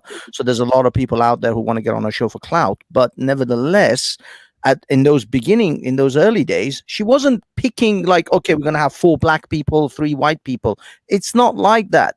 This is a complete misunderstanding of how she set that whole thing up. But one thing I will say, that if you are not congruent with your message to begin with, if you are all about the money, which some other people suggested here, then people will not come to your shows, or they won't watch you, they won't follow you. You have to have some level of congruity to begin with. Now, yes, we all know that everybody does this because you can become a multimillionaire from YouTube. Straight up, it's true. But there has to be some honesty in your message. There has to be some message that you're putting out there that has some level of congruity about it. If you're a complete incongruent liar all about the money, people won't watch your show. People won't really give you any respect. So it's not as simple as that. It's not black and white. Ironically, I'm using that term. It is much more nuanced. And it's, if you He is right about the consistency. Yeah, but if you think that Pearl is completely useless, then fine, ignore her. But there is clearly some message in what she's doing, or clearly some message is coming across from the shows that she's doing that people relate to. People can either learn from or relate with. If it wasn't, it would be useless. There are literally billions of YouTube channels out there that no one gives a crap about. because everybody's trying to become famous and become a social media star. So yeah, I mean, it's not simple. I don't think she's she's a complete villain, but she's a young 20. By the way, here's another thing as well, and this is, I guess, for Gary and myself, or slightly older than probably most people here. She's 26 years old. She is. I see her that as a child. There's a lot of these shows. A lot of the women that come on her show are 21, 19, 18. These are children in my eyes. I see them, and when they make these stupid, ignorant takes, and it becomes clipped and goes viral and becomes internet and TikTok shorts, you think to yourself, this is a child that just made an extremely ignorant comment. She shouldn't be vilified on the internet for the whole world. This is to me, some of that is a bit cruel. Yeah, because Nick Fuentes is what, 23, 24, so you're right. Dude, I think that's why a lot of people are getting mad, because a kid is outdoing them and making more money than them on YouTube, and they're mad. Comes down to the money. I understand what you just said, my brother Hafiz, but I'm telling you, it's all about money. First of all, I listen to Pearly. It's about entertainment. If somebody learns something out of the entertainment, that's good. But remember, all of this is about entertainment. It's not real life. I know how you got the work you got to put in to run your program, run your show. Very few people do the hit and run. If this girl, if she's not about the money, it'll just go like every one of these other shows. You know why Kevin Samuels was so successful? Because it was all about the money. He had his message behind it, but it was all about the money. Because when you came on this thing, if you weren't going to donate, he didn't want you there. But Gary, two things can be true at the same time, right, Gary? You can have 100 things true at the same time, brothers. I'm just telling you, y'all are men. I care for all my brothers. I'm telling you, get your money up. Everything else is secondary. Trust me, in the whole of life, no matter Gary, what color you are, that's all you got to do. I agree, but does it, even in business, don't we have a thing called ethics? An ethics code, isn't there? There's a line. No, trust me on that. Business, cutthroat. Cutthroat. It's just about dollars, and if it's dollars, it makes sense. That's business ethics is a myth. That is just the real world. I'm just telling you all, there ain't no people that care about how you feel or if you're going to lose your house. They care about if you make money. That's all it's about, my brother. Why do giant corporations Tarus, sponsors one thing, people? Because it's all about investing a little to get a lot. Yeah, one thing I learned. That's all it is. Everything's about money.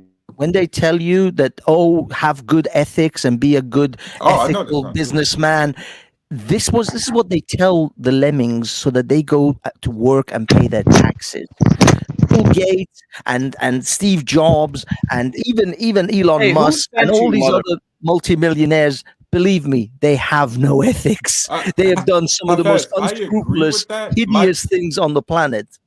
Hafez, I agree with that. My thing is this: when you're coming in these spaces trying to talk to young men and to try to convince them in real life scenarios, like give them real life advice, you can't be bouncing back and forth between when you want to give real advice and then all of a sudden I'm an entertainer. Hello? You get what I mean? Like if you're gonna, like for example, I know this is part of my flaw, but guess what? I upload my true authentic self just like you do as much as possible to this space because you want people to take you seriously. So Just Pearly Things is trying to bring up her authentic self and give real advice to real people, right? So at some point you got to be able to have that line, because then if you're going to say this is entertainment, then I get to say, well, none of the shit you say is actually real. He wants to blow us all up. Look at. Come on, dude. Real quick. Hold on, dude. No, hold on for a second. To be fair, 777 can come on the panel. I said I was going to get him out of here, but Gary and Tarus, you guys were dropping dimes today. Do you want me to just kick him off for the rest of the show without him coming back? Gary, what say you? Yes. Okay, Tarus, what say you? Roger that. All right, 777, you're out of here, man. What a shame. I like 777. I like him too, man. But hey, 777, you're gone for the rest of the show. Go ahead, Savage. You got the floor, sir. You're on mute. Yep, you got the floor. Yeah, but so like, you have to realize though that like back when MTR started blowing up, my first YouTube video was interviewing him. All right, like 2 years ago. If I'm a red pill content creator and all my content that I'm making with panels is red pill content, and then I do an interview, you can't equate me giving you statistics about young men as my authentic self giving advice when I'm interviewing somebody and I'm just doing an interview. But that's how she built her entire platform, Savage. Yes, but she's doing an interview. Just like you didn't say all this when she had Brittany on there. She had Brittany Griner on there. She didn't have Nick Fuentes on there? Again, authentic. But again, man, come on. We giving her a pass. Like, I think folks are still missing the main thing that even I was saying. I think folks riding over it, but it does hold substantial, right? You know the audience you have.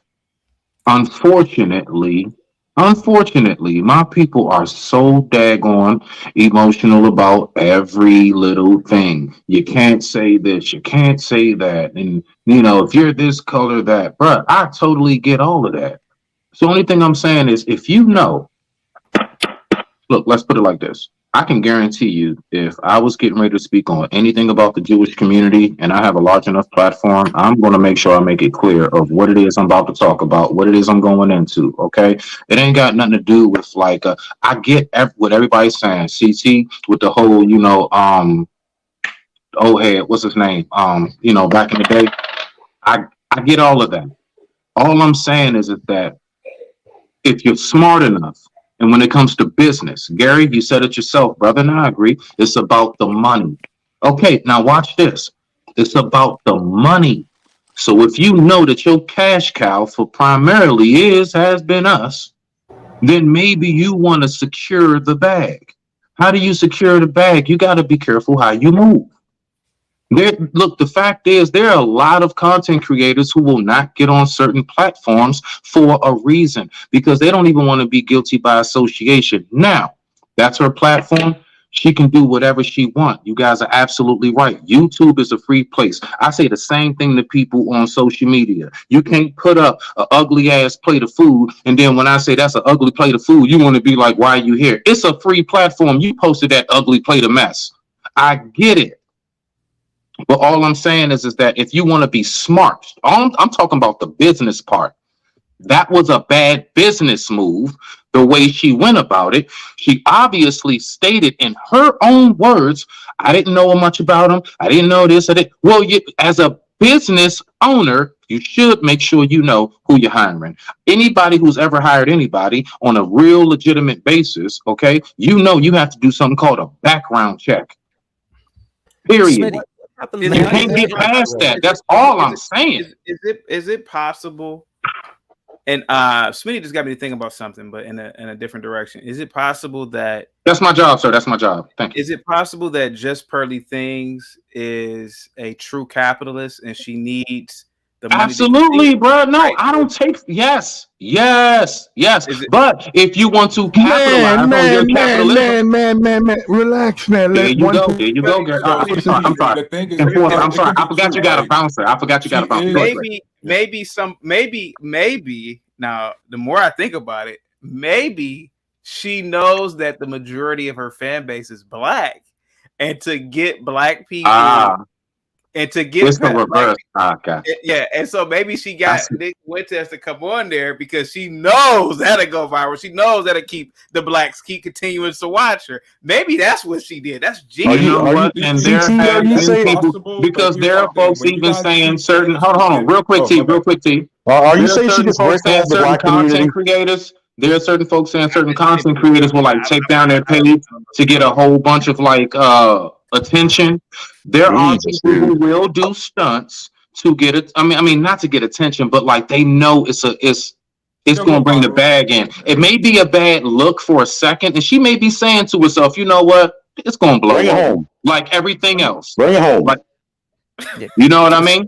There's another angle to this. Oh, sorry. I just wanted to ask a real quick question. Oh, go ahead. I didn't hear that. Are you implying that she rickrolled the black community? Yes.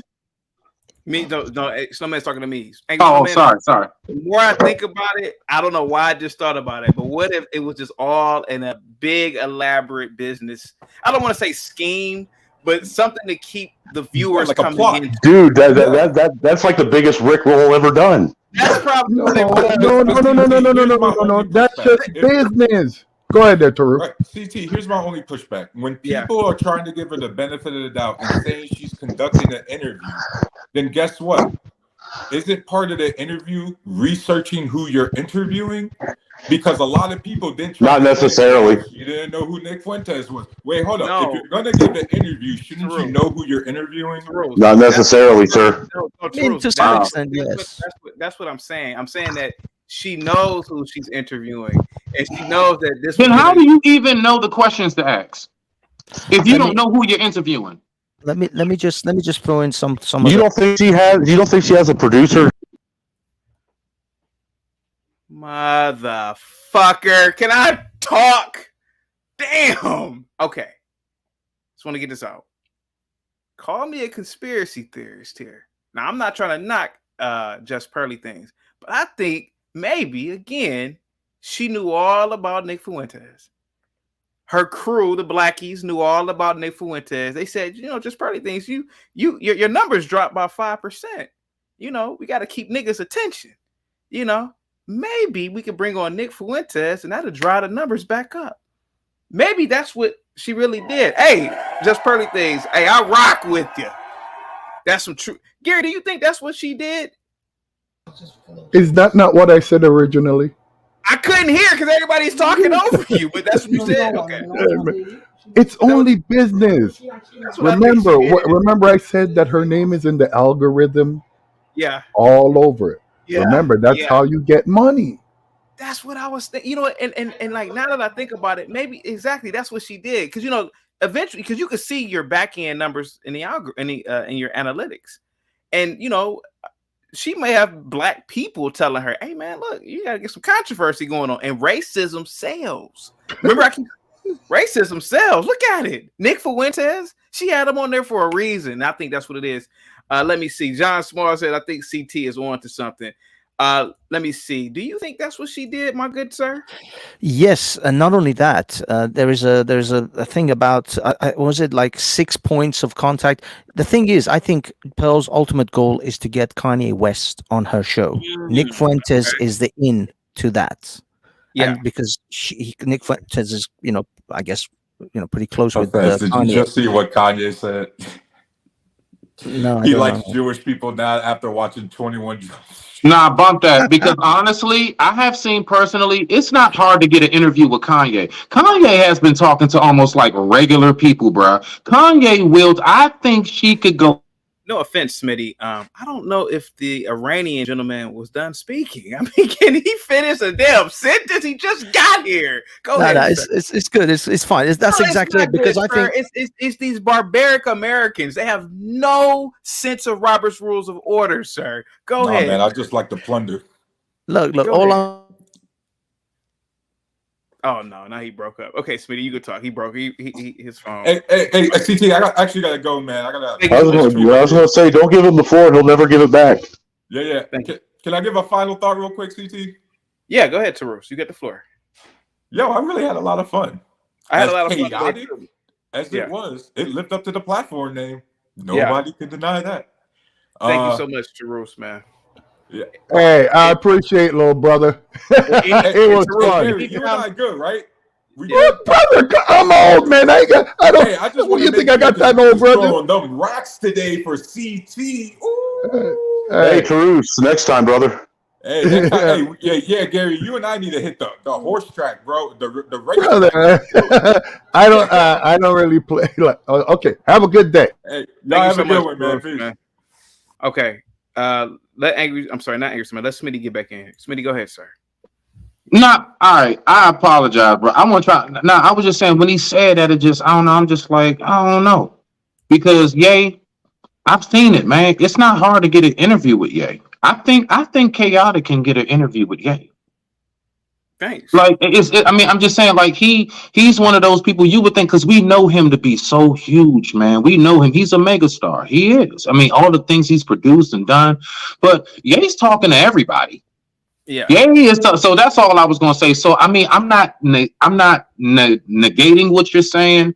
I'm just saying I don't know about that one. I think that was just what she wanted to do, and if it is, that's her choice, bruh. It's her choice. It's her show. She built it. She can bring on. She can pull up Hitler's coffin, open it up, and talk to a dead body if she wants to. If that's what she want to do.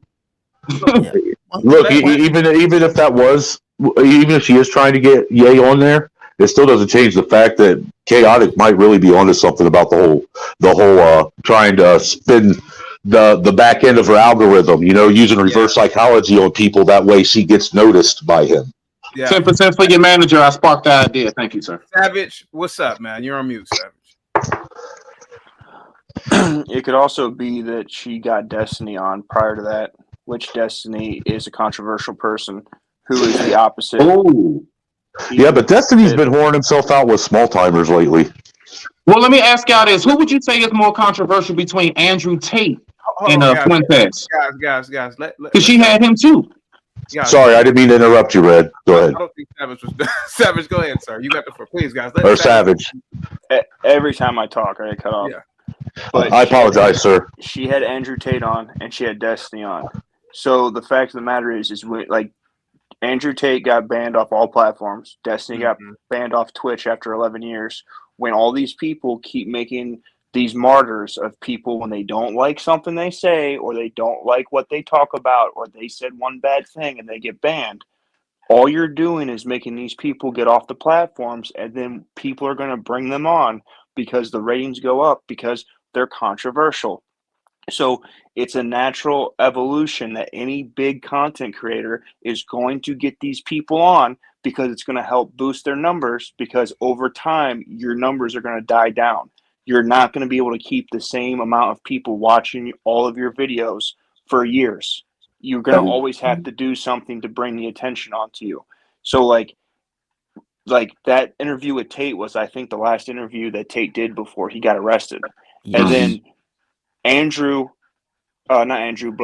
Destiny has Fuentes' number.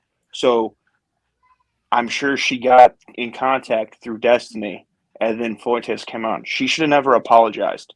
Apologizing to the crowd is stupid, because you're never going to please these people. They always are mad. They're always sad. They're always oppressed. They're always upset. It's a bad deal. But one thing, you're 100% right, by the way, and I think a lot of these things are connected.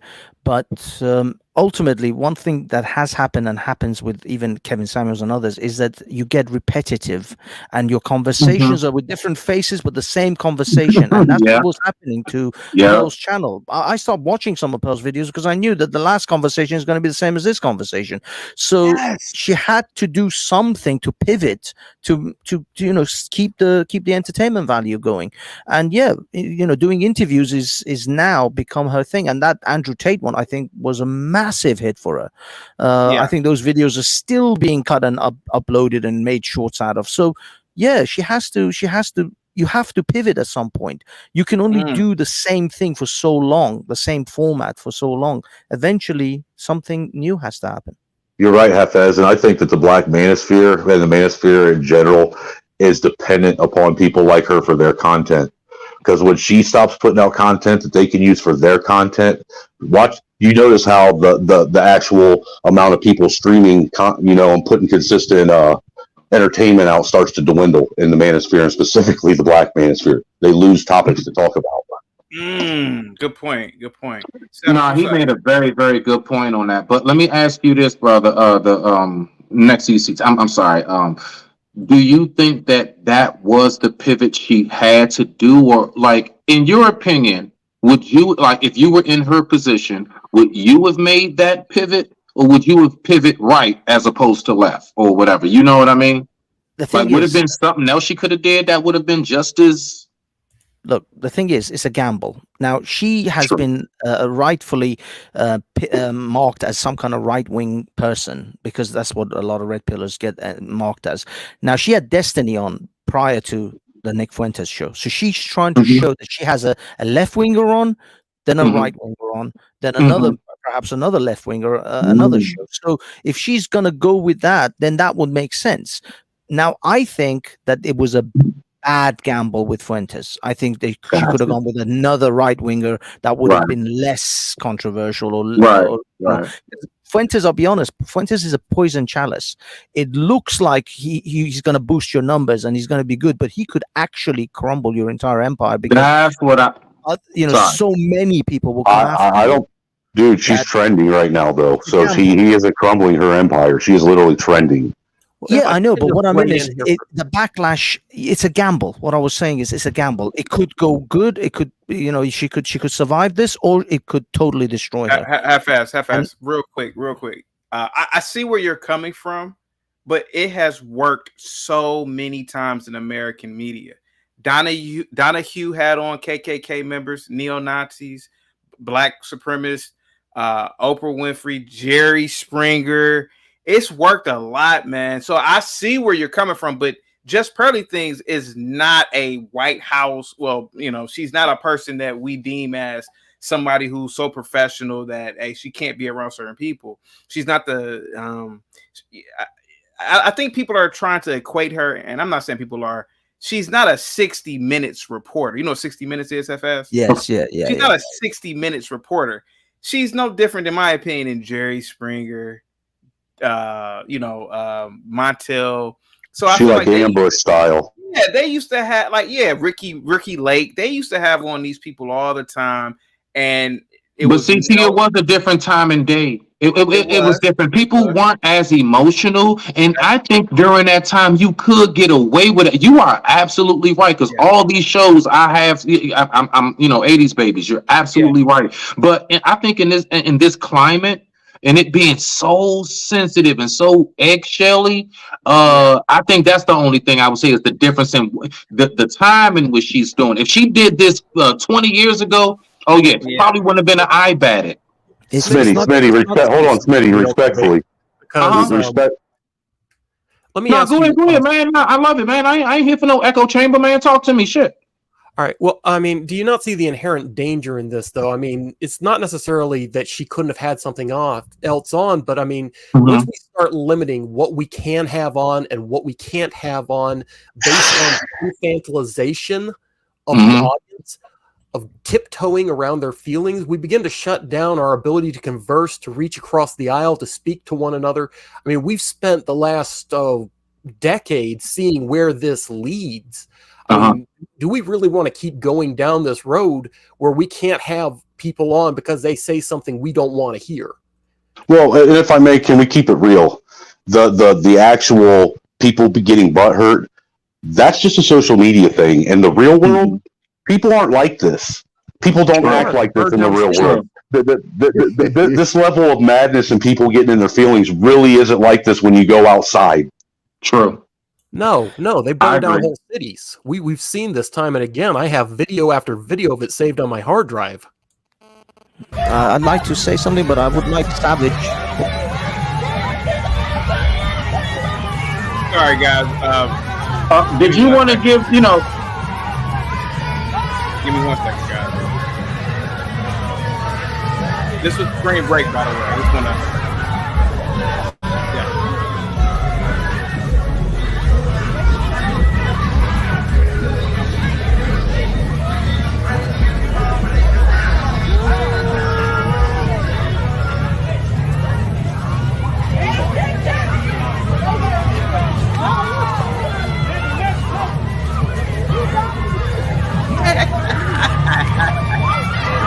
I just wanted to show this random stuff.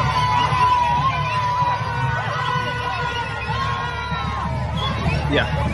Welcome to spring break, buddy.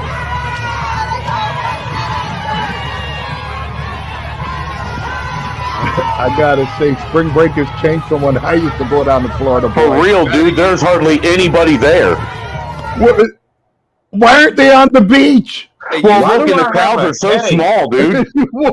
There's nobody there. Wow. Okay. Dude, I you need an remember when spring Excedrin. I'll be break? back. I need Do an you Excedrin. do you remember when spring break was like, just a pile of everyone everywhere? Yes. We used to go to Lauderdale back in the day. Carlo with the 11 Canadian dollars says, nah, the black manosphere did not really care about Pearly. It's particularly O'Shea Du Jackson, MTR, Donovan Sharp, and Obsidian who are vocal about her. Go ahead, guys. I believe Savage wants to talk, so I'll just wait. Can we broach this super chat though while we talk? Go ahead, Savage. Well, the only reason O'Shea's coming out to do this because he doesn't like white folks for real. It's been all over his page for years. MTR is covering his butt because he's seeing the outrage and he was just on the show and he wants to protect his brand because O'Shea said anyone that collabs with her, he's coming for. So most of the people that like Donovan isn't liked by most people in the manosphere, so he's got to cover. So like people are going to try to not take the backlash because this backlash can ruin careers because people are emotional about stupid things. If she goes down, they can just If eat her O'Shea audience. doesn't like white people, then why is Dima the only name I ever hear him say? And that's I'm confused. I'm just saying, Dr. Umar Johnson hasn't said anything about her yet, and he's always hating on white people. If you're going to tell me that O'Shea does not make derogatory comments about white people for years on his channel, then you are disingenuous. It's very simple, folks. All these guys have been in the game a lot longer than her. Yeah. She's past all of them. She's making more money than all of them. Yep. Preach. It's very simple. Like I tell you, the real world is capitalist. They will jump on Pearly's thing, and any one of them that can get her for an interview, they'll bring her for an interview because she moves the algorithm. It's that simple, folks. And also, there's no outrageous thing anymore. We live in a microwave society. People can't even remember things after 4 days anymore. Let's get real. In 4 days, that'll be a new story. Dude, they can't remember things after 4 seconds, dude. They'll be told that what they just saw, they didn't see by the media and believe it. Yeah, Well, there's even if an they expression. don't remember it, society remembers the climate that it creates, though. I mean, if you know you have to walk on eggshells because there's going to be 40 seconds of rage, then people are going to remember that and they're going to change their. That's why, dude. That's why a lot of people need to start pushing back on that and stop allowing these little rage queens to dictate the way society moves. One thing I wanted to say to I think it was Double D who mentioned about if we are afraid of having people on our shows, then what kind of society that's going to build. The problem is that in this modern day, when you guys were comparing Jerry Springer, Ricky Lake, or Montel, they had syndicated shows on primetime TV slots that all the guests were pre-approved. There was a whole host of other things going on in the background. In this modern day, these guys who are YouTubers, all of us who want to make any kind of career out of YouTube, we are building our shop or our business in someone else's shop. You're not, they can kick you off. YouTube can destroy your entire career in a single moment of pushing a couple of buttons.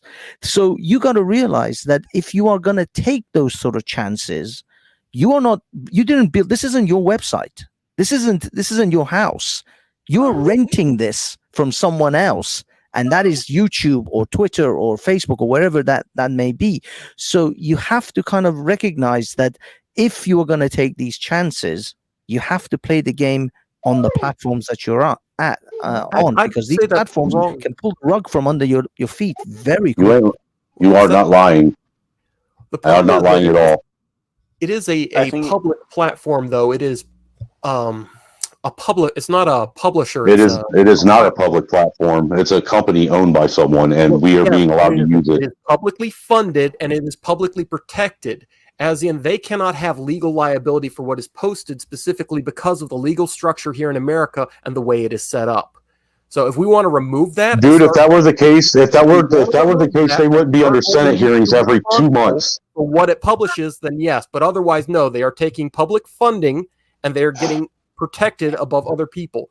Now, regardless of that, however, it doesn't change the fact that the society we are creating is still going to be affected whether you have to walk on eggshells because of an audience or whether you have to walk on eggshells because of a big company who's walking on eggshells because of an audience. At the end of the day, it's still the same effect. It's the death of truth. We will not have people who are out there to say, hey, look, the emperor's got no clothes on.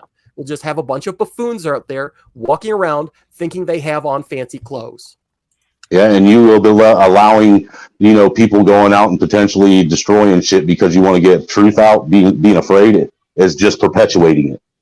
You can't be afraid to put truth out there just because someone might riot against your truth. Guys, I do have to get prepared for the Lapeef show for tonight. That's going to be a great, great topic. I do have to end a little bit early. This has been a hell of a panel. Unfortunately, I'm going to have to put this video probably on members only. But any last commentary? Go ahead, guys. Well, I think it's Had ironic fun. that the people. Y'all be good. Peace. Much, Gary.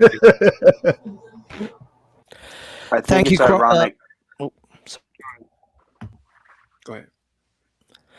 Okay, thank you, CT. Great show as always. Everyone out there, like, subscribe, hit that giant like button, like your life depends on it. And yeah, fantastic. Thank you. And Thanks I'll so much, hopefully catch you guys another time. Cheers. Ciao. Absolutely. Thank you so much. Peace. Any last words, guys? Yeah, I think it's ironic that the people that are complaining about what Pearly Things said wants to get her canceled so that the black folks that do work for her lose their jobs, which is even funnier. And the other ironic part about this is if you were to take a lot of the points that Nick says, it's the same points that pro-blacks make. Like, it's the exact same thing. The only difference is he's white. And he's actually, like, Hispanic or Latin or something. He's mixed. That's it. It's just funny. People, like, she said bad things, so we got to make black guy lose job. Like, how does that even make sense? It doesn't. Shooting yourself in the foot just to prove a point. Thank you so much, Savage. Angry Snowman, what say you, sir? You're on Savage. I've been saying the same thing for quite some time now. The one thing I've noticed in the 3 years I've been on here is you got one group of people sitting and thinking that they can gatekeep, speech and language and the direction of a discussion in the country, and treat other people the same way that they tell the very people that they ain't allowed to treat them.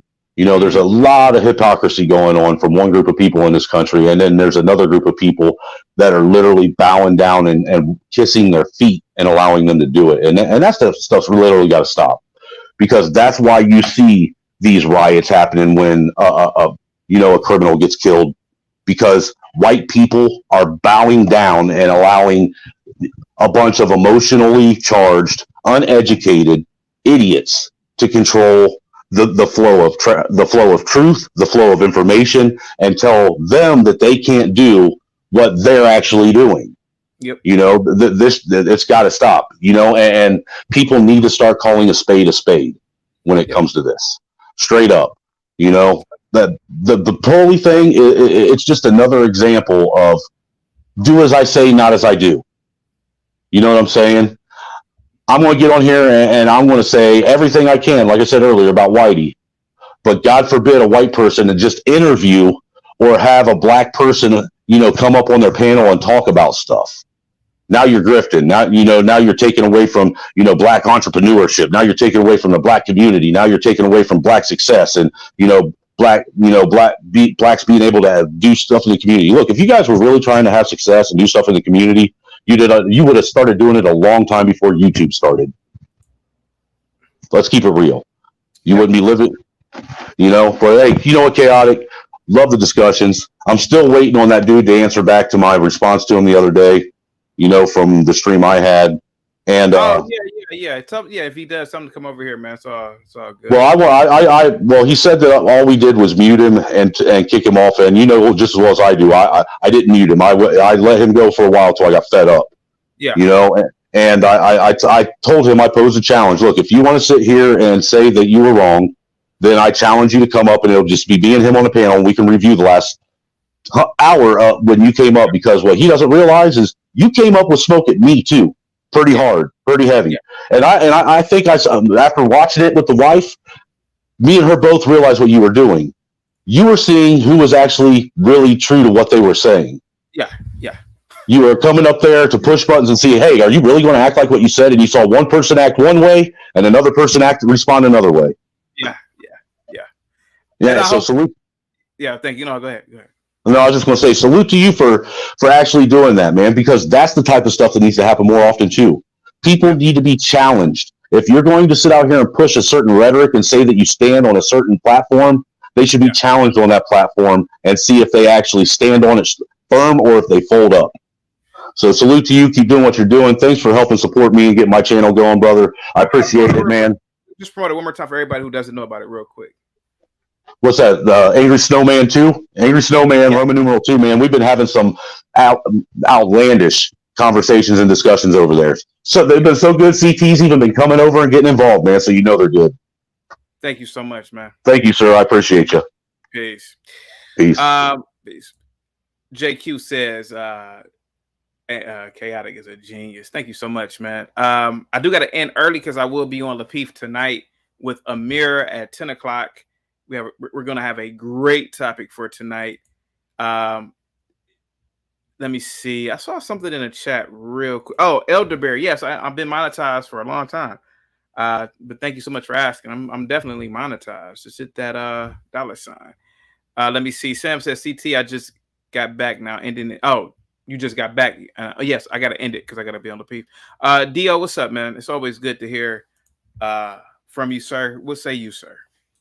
I just want to say that if these people really believe in their causes that much, they need to quit being cowards. They need to go out and fight these battles themselves instead of canceling other people for not fighting it for them. And honestly, I don't think that either Nick or Pearly were wrong. There is nothing in history that happened exactly as it was written. Exactly.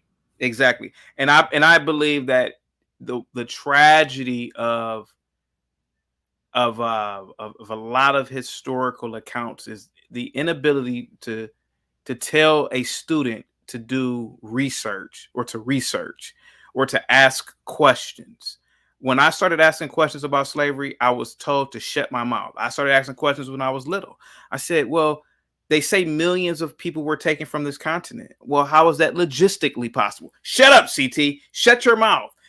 Well, why can't I ask that? Why can't I ask what they drank on the voyage? Why can't I ask what they ate? They didn't drink the salt water, but people don't like when you start asking questions, right? And I feel like that's the beauty of what at least Pearly Things was doing. Just asking questions. It's a youthful mind, if you ask me. I'm sorry. But Dio, and I'm so glad, Dio, you saw it from my perspective. I like old-fashioned interviews, man, where I can hear the person's opinion and perspective. I like Howard Stern when he used to interview all types of people, especially Daniel Carver, who was a member of the KKK, because in my opinion, the more Daniel Carver talked, the more I can understand, okay, I see where he's coming from. I see that. And it also made me aware of how certain groups of people think about blacks and non-whites. It was just an interesting read, I guess. What say you about Howard Stern, Dio? If you catch my drift. I think it's very good to have people speak freely like that, because even when someone is wrong, you can learn a lot from understanding why they were wrong. And you need that level of intellectual honesty to be able to, sometimes they're right. And when they are right, you need to be able to speak. And I mean, we saw this a lot with the doctors who were trying to speak out about COVID. A lot of them were canceled. They were shut down. They were silenced. And a lot of important medical information just never got to the public. And as a result of that, 40 million people died. Yeah. So that's why we need to be able to have open conversations, not necessarily just Nick, but everyone. Just be able to say the things nobody wants to hear. So I agree 100%. Absolutely. Thank you so much, Dio. Thanks for having me on. No problem. 777, you can come back real quick. I think we're good to keep this video up. I don't know. I think we're good. I'm going to wait like a minute or two. Green Lord, thank you so much for subbing. If I leave the video up, come back and just comment or leave a comment. Or you could leave an emoji for all if I care. Let me see. Black guy says, all my children, y'all are disappointed the answers. Forget the ancestors. Stop. What are you talking about? The ancestors. You believe in ghosts? Stop. Worshiping ancestors is demonic. Let's see here. The ancestors. Oh, please. Let me see. I'm waiting for 777. Nobody's on the panel now, so you're free to come up on the panel, sir. I'm going to give you a few more minutes. While I'm waiting for 777 to come on the panel, I'm going to give a shout out to, man, you guys were dropping dimes today, man. Let me see. I want to give a shout out to obviously Bob. Thank you so much, Bob, for dropping the super chats. Mario, thank you so much. Tarus and Gary started that bidding war. Wow. Double Brewski, thank you so much. Acadia, shout out to you. Big Time, NYC Majestic. Let me see. Big Ant, thank you so much for your super chats as well. I'm still waiting for 777 to come through. I think I'm gonna leave this video up. I think I'm cool to leave this one up. I don't know why. I don't think that 777 said something that he did say something that could get this particular episode flagged, but I think we should be all right. Let's see. I'm gonna give like 777 one more minute, and if not, just hey man, shout out to everybody. Come back and leave a comment. If you haven't subscribed, please do. Please share the video if you can. Positivity is definitely coming you guys' way. I'm so appreciative of you guys. Let me see. To answer the poll question, almost half of you agree with just Pearly things. The other half doesn't. Barnabas, what's up, man? Barnabas says to BD Eric, this isn't roast the jack. What? Oh, come on, man. This dude is. I can barely read that. Too bad Eric didn't roast that jacket. Okay. Sam says show was fire. Okay. Let's see here. 777, man, where you at? I'm still waiting for you. All right, man. Well, let me get the hell up out of here. Salute to you all, man. Positivity is definitely coming your way. Let's see. I'm still waiting. Let's see. Let me see. All right, come back and leave a chat. Put a one in the comment section if you're gonna come back and leave a comment. Put a one in the chat if you're gonna come back and leave a comment or an emoji. Damn the luck. I will be back tomorrow. Salute. Salute to you.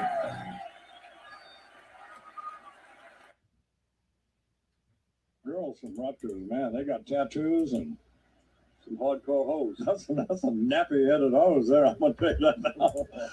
Man, that's some. And the girls from Tennessee, they all look cute, you know. So, like kind of like a, I don't know, Spike Lee thing. Yeah. Jingle Brothers versus the Wannabes. Yeah, that movie that he had. Yeah, it was a tough. Do the right thing. I don't know if I'd have wanted to beat Rutgers or not, but they did, right? On Friday, I apologize.